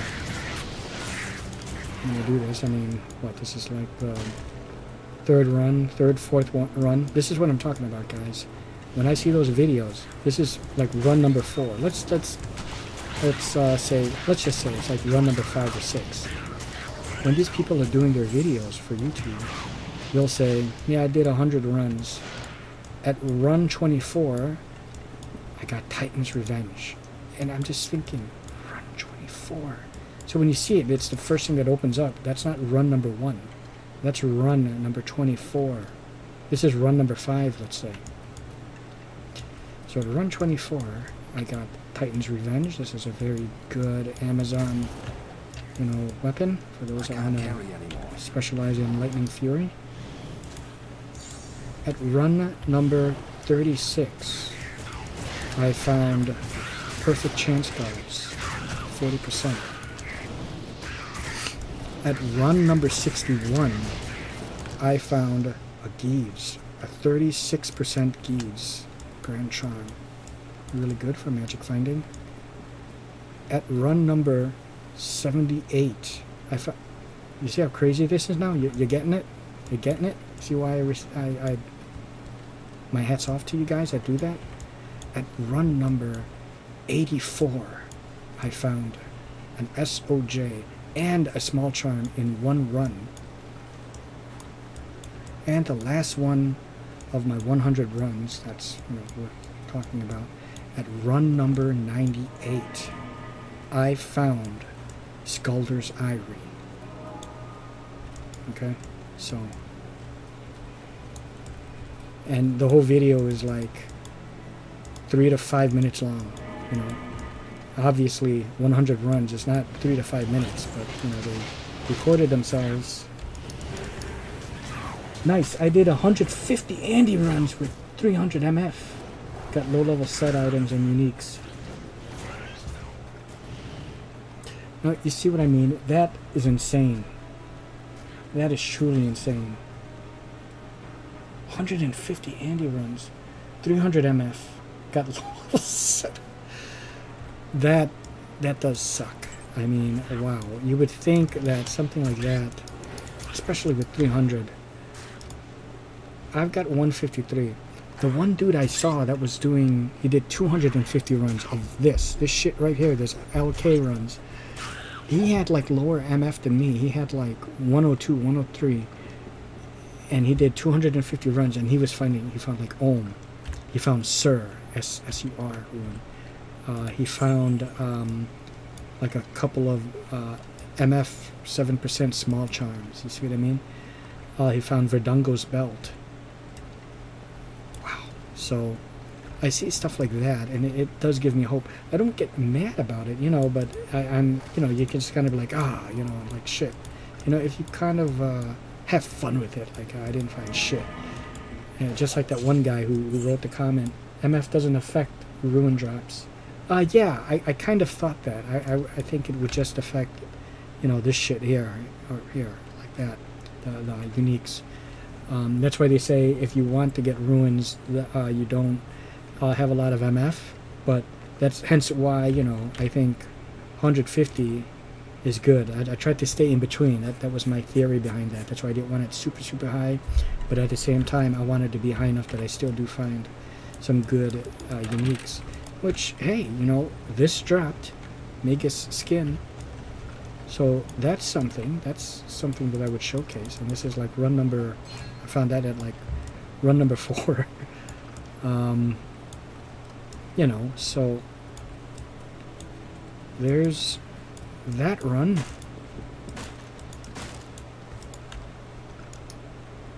Why did I even bother with that? Let's go ahead and put that there. Drop that. Drop that.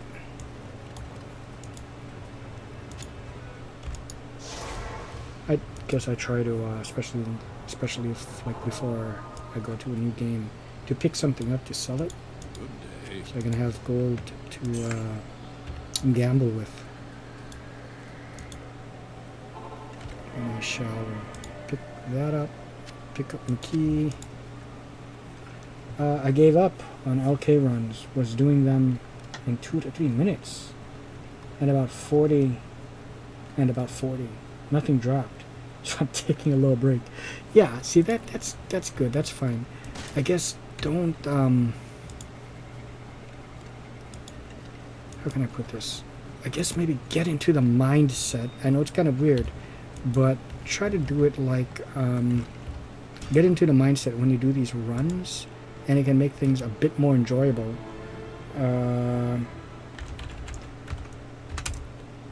Where you do the runs, because yeah, you have the intention to find stuff, but have no,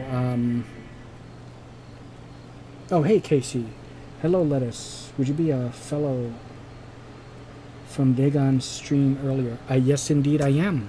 Yes, Dagon, which is Toddy Walnuts, a very good, great, best, longtime buddy of mine, one of the best people I know here on YouTube. So thank you so much for stopping by in here. Yeah. I hope this is going to be entertaining for you. It's a completely different kind of game than from what Todd was playing. I'm doing a lot of what you would call magic runs, you know, or yeah, LK runs. But yeah, thanks for stopping by, man. Yeah, I hope you still stick around, and you know, we can chat a bit. Sometimes I talk about films and stuff like that. But as I was saying with the runs, 12 inches, is that do it with the intention, the purpose I should say, is to find stuff, but have no, I can't think of the word. Feel the girth. Feel the girth. That sounds familiar. This person obviously knows my... Oh, he knows because maybe he's watching my stream. Is that you, 12 inches? Oh, God, I think that's you, 12 inches. Okay, looks like 12 inches has entered my stream. And there he is. Yeah, okay, great. It's so great for you to come by, buddy. I have no expectations, I guess is the word I'm looking for. Look at this. By the time that I started my train of thought, my point, what I'm trying to say, I'm taking and trying to find out what the word was I'm looking for, and I guess it's like expectations. You managed to come into my game here and basically jack the MF. Look at that, a Grand Scepter. Go ahead. Yeah, tell me what that is. I don't recall what that is. I think you could teleport it off of the... Oh, okay, fine. I will identify it. Rust Handle. +1 Paladin skills. I think this is like a normal item. Yeah, it's just a Grand Scepter. It's not anything too special. But I don't ever remember finding that before. Look at that. Kind of funny how when you popped in, something dropped. I'm wondering if it's really taking the combination of both of our MF, our Magic Find. So maybe we're like at 400 plus Magic Find. Maybe they changed that, and I'm hoping they did. But yeah, don't I guess expect certain things to drop. Otherwise, then you'll be super like disappointed in that. Because that way, when something does drop, and it's really great, it's gonna feel all the more sweeter, all the more grander and better, you know. And see, you can just relax when you do this, chat with the people. Doesn't take a whole lot of brain cells to do this sort of thing, you know, when you just stick to just MFing, which is great. Look at such speed that you kill. This is why I want to start my Blizzard Sword, you know? Are you using... I can't tell if you're using towels or not. Maybe you're not. No, you're not, because towels, you would have a glow about you. Yeah. Yeah, this is why teleport is so grand. Look at that. The speed at which that the sorcerer can, you know, MF and just kill. Hey, look at that! Did that just drop and you identified that? That's fantastic. Or was that what you were using? Well, that is what you're using. The lacquered plate. I had it. Oh, okay, okay. Yeah, if another one drops, if you don't mind, you know, you can keep the better one, of course. But yeah, I wouldn't say no to that from my, you know, my Blizzard sorceress. Look at that, you're getting, but it's shit, you know, it's a shit item, you know, this longsword, but at least it's dropping, you know. Yeah, it's a shit item, but it's okay. That might be like Hell Plague or something, but it's not good. It's perfectly okay though. Look at that, all my summons are dead. In case you guys are wondering, why is Falagar killing so slowly? Well, it's the nature of my class. I'm a necromancer. I excel at raising the dead and having my army kill, and even still, my army, look at that, a small charm right over here at least, so we'll see what that is. You know, if you need like MF magic charms that we find in here, I'll give it to you. Just let me know if you want them. This is a +2 to strength. I don't know if you need that, but probably means little to you. Very much like another movie reference, right? Oh, nah, man, I got 300 MF. I don't think I need more. Okay, okay. If you've ever seen the Beastmaster series, I'm not talking about the, you know, I'm not talking about the Mark Singer films, but the series that was on, I think it was like the same channels like Xena and Hercules back in the 90s. It starred, I think his name was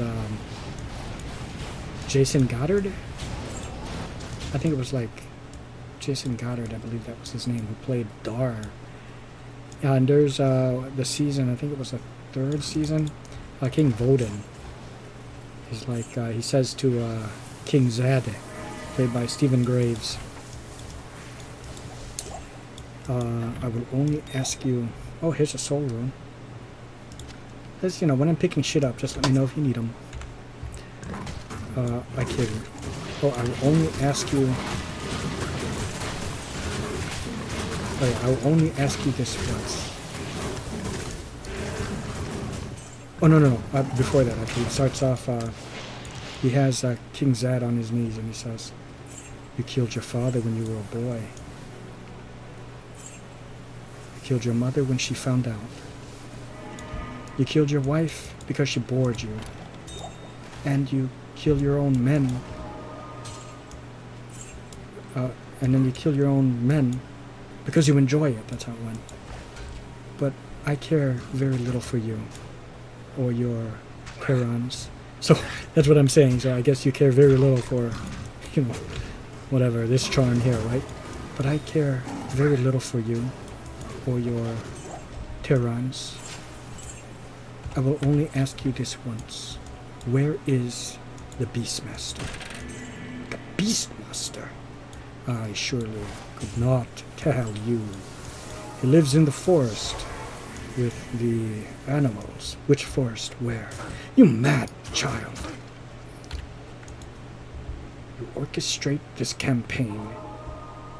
Take your army and bring it over here with your ships and slaughter my men. Yes. Also you might find a man who speaks with beasts. Give me a 1 minute. Oh, absolutely, no problem. Please, deliver me from this world, for I do not know what it is anymore. You would tell me... gonna give you a portal. Okay. You would tell me where the Beastmaster is or die. Or come morning or die. That's what it was. Take him.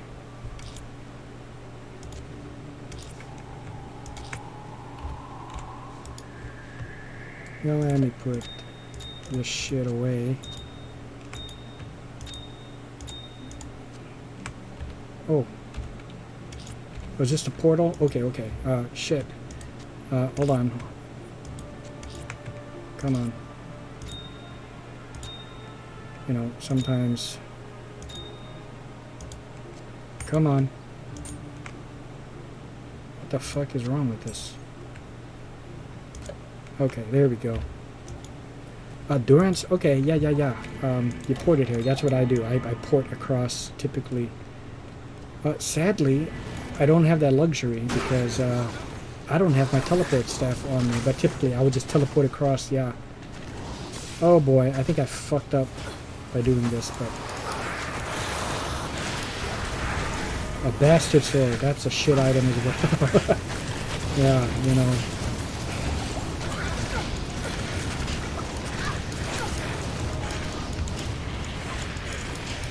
And summon the army. Oh, I don't even have my golem.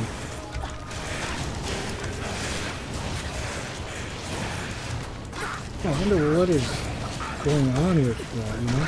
The Feralax could be good. You know, I made my brother Oath out of that one. But, you know, it is 4-socket and that's good, but, you know, when I made that Oath, it was F. And, it's indestructible. Oh, hey! Hello, Lettuce. Would you... Okay, awesome. It really is different. Haven't played games like this for a long time. Wanted to stop in to say hello. Definitely will stop by the future. You guys have fun playing. Okay, thank you, Casey. I am so sorry. I apologize. Hopefully you get to this point again. I didn't realize, you know, you had left. I do other games as well, too, so maybe you might catch me, you know, on a different game. You know, one that's a bit more action-oriented. Where to now? Okay, Kata 2. All right, sounds good. Yeah, this is all in good fun. You know, hopefully, you know, if it's something that drops that, of course, you need or want, you know, just let me know because, yeah, it just sucks that you did, like you said, 40 runs. If you even just said like 21 runs, 20 and 25 runs, that's like a lot to me, you know. But 40, and that's why these guys that do 100, and you didn't get anything from doing LK runs, you know. If it's something that's just absolutely that you need, you know, please just take it because that way, you know, you didn't come out of it empty-handed.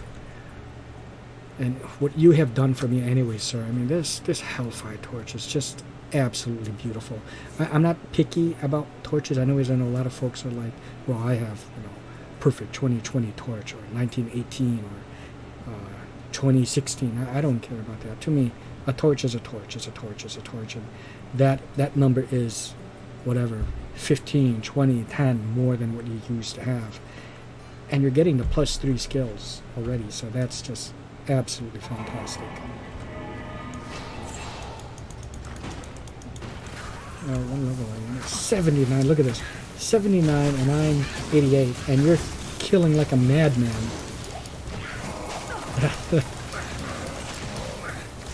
It just goes to show, you know. Well, first of all, the power of the man playing, but also the build, you know, like a sorcerer. It's just that grandiose. I mean, yeah. Oh, look at this. All I can do is decrepify her.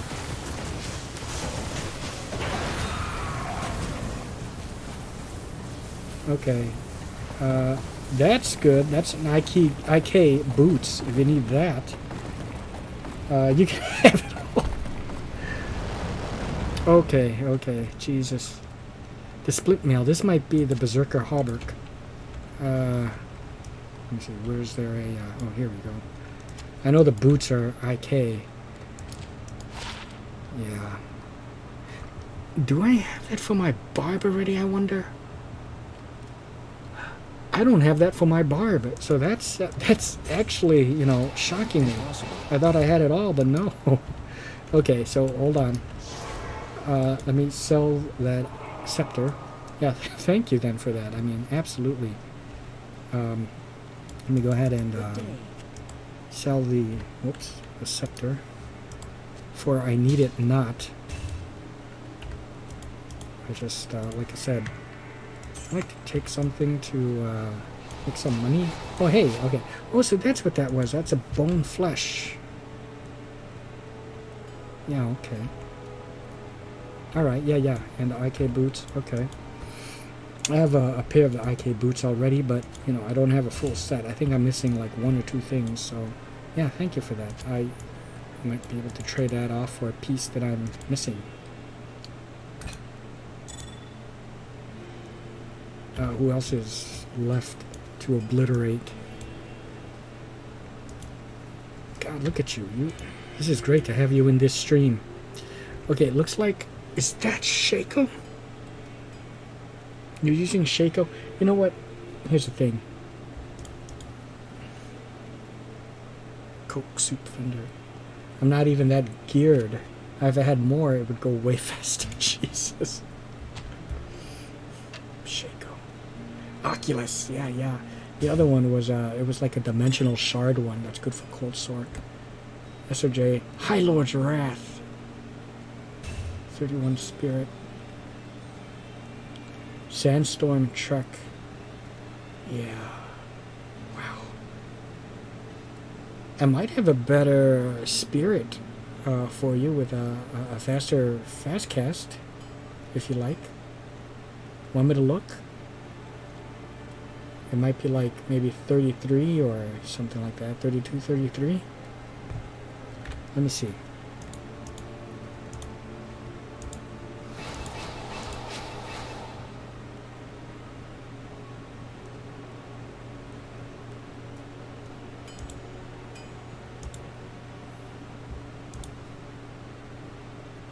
I think I have more on mules. I can hunt for that if you like. To hunt down which of my characters is holding it.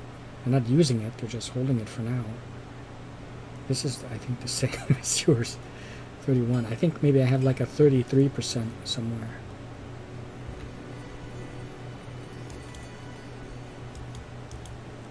What I really want is an infinity. Oh yeah, infinity, not an insight. What does that take? Let me see.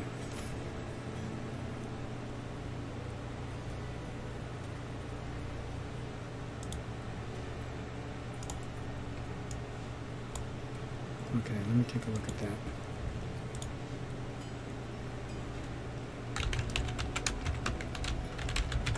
Infinity.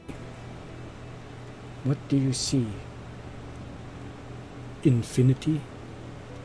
Very good. It's from Conan the Barbarian, by the way. Oh, Jesus. You are kidding me. It requires a burr? A male? A burr again? And an isp.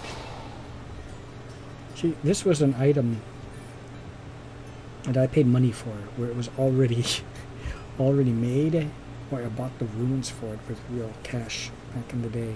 And I created that. I remember this one. Yeah, Conviction. Lowers their resistances and shit.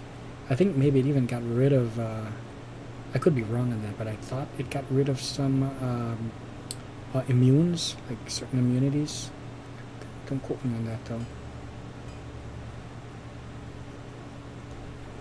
Yeah. See, I look at this now, and this is like super expensive, but back in my early days of... you know, the 2003, 2004, it was during the time when the rune words came into play. But when I started this, there were no rune words, and there were no level requirements to the uniques. But there was a time, this is like, 2 burrs, I got that, and I'll just get it. And if I run out of runes, I would be tossing them out like candy, too, to other people. Yeah, I'm like a nice guy, and I'll just be, yeah, take it, I got that, you're missing that, I'll take that. Or sometimes I would trade, too, sometimes, just to trade, but I would get like the shitty end of the deal. But now, no, I can't do it. Where did you get these? Holy shit. Okay, I got the Trangul scale already, but my god, the Trangul's gloves. Did you type anything? Yeah, I could, I have, I'll take a look at this black box sharp because I have that. Okay, maybe I transfer that over. I have that as well. I don't know if they're all the same. Oh, this is an F one. Interesting. Yeah, I don't know if the, like, you know, the +4s and the +5s, if those are different. Yeah, please, thank you. I appreciate that greatly. I'll take the F1, and I do have the regular one on my, I think that might be on my Poison Mancer. But the bracers. Yeah, what does this do for me? Thank you. Thank you so much for this. Wow. As usual, you're really gifting me. Oh, wait. And I have my Tragul's armor here. I gotta compare that though. Let's see. Okay, let me see what it does for me. What it do for you? It give you strength and power? Mr. Taliban. I forgot how it went. But I do not smoke the... I do not snort the coke, I only smoke. That's how it went. I do not snort the coke, I only smoke. Okay, let me see. You'll be floating on cloud 9. These are like the same.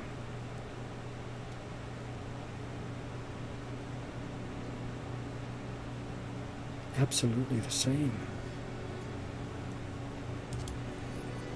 Do you want this one back, or do you absolutely have no need, or do you think you're going to trade it for something?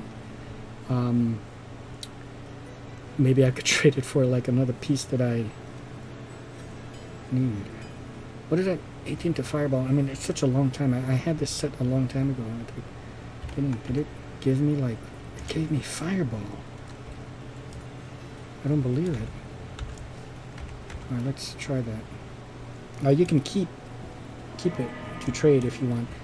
Please, yeah, thank you. Thank you so much for that. Yeah, if you don't mind. I think I'll do that. I'll try to trade. Look at this.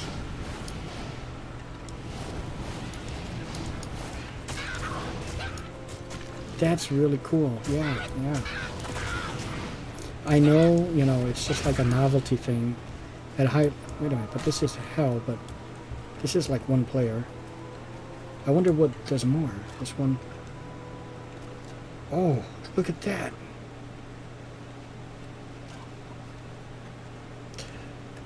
And if I get lower resists, right, that would lower their resistance even more, right? Cause like double damage.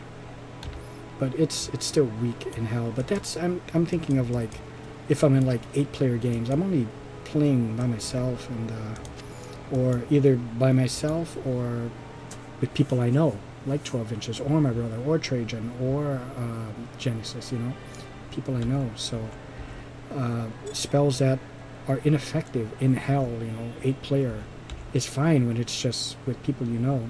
Might help with MF before a boss if you want. Might help with it. This has MF?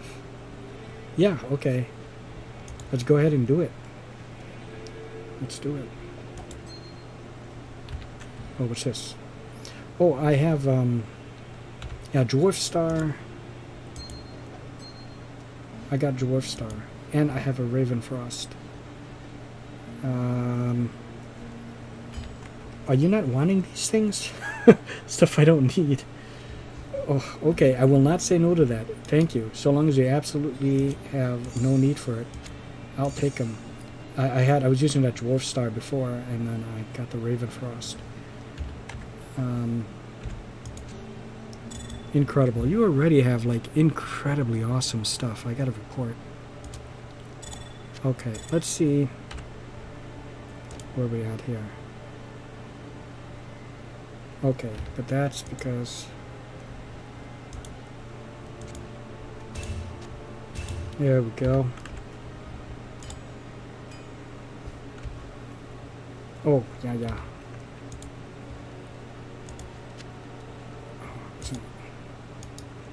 Where did the other chance cards go?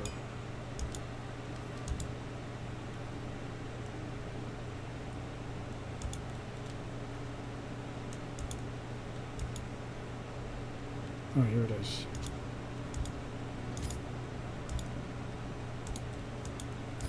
By 1 point. Yeah. So I lost the fireball for now, but this is like MFing. So 183. Okay. Where to now, 12 inches? Which boss shall we kill? And by we, I mean you getting there and me just decrepifying where you make short work of him. Who are you thinking? Bell? Or D? D and then Bell?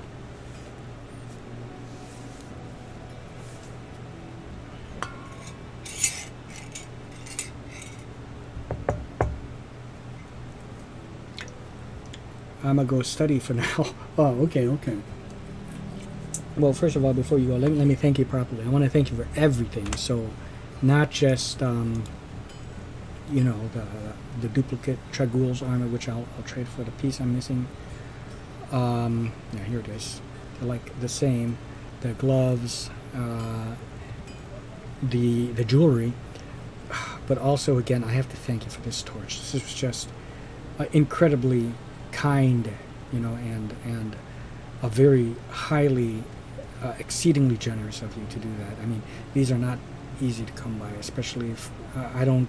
I just know you got to do the Ubers, and I did it like once, maybe twice times in the past, but I don't remember. So I gotta thank you. Okay. Anyways, you can hear me so in the stream. It's like 2:12. You know, not 2:12. 2 hours and 12 minutes, but it's like you know, almost 1 o'clock here. So I think I'm gonna end it. I want to thank everyone, you know, who stopped by the stream, you know, and the last stream, like Todd, Ty, you know, Mike, Xenoc, Mr. G Hammer, I think was his name, Casey, and last but most certainly not least, and a huge big thank you, not just for showing up at the stream, but 12 inches folded, but also just to surprise me by jumping into the stream and being a part of it. That was such a joy and a real treat. And then lastly, for all these great stuff that you've given me just right now, and for that torch once again. So 12 inches, huge thank you, huge shout out to you.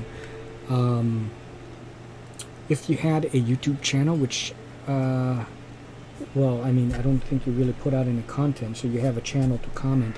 But if ever you get any, you know, stuff, you know, let me know if you decide to make any videos. Good luck with your studies. I'm gonna end it. Thanks so much, and see ya.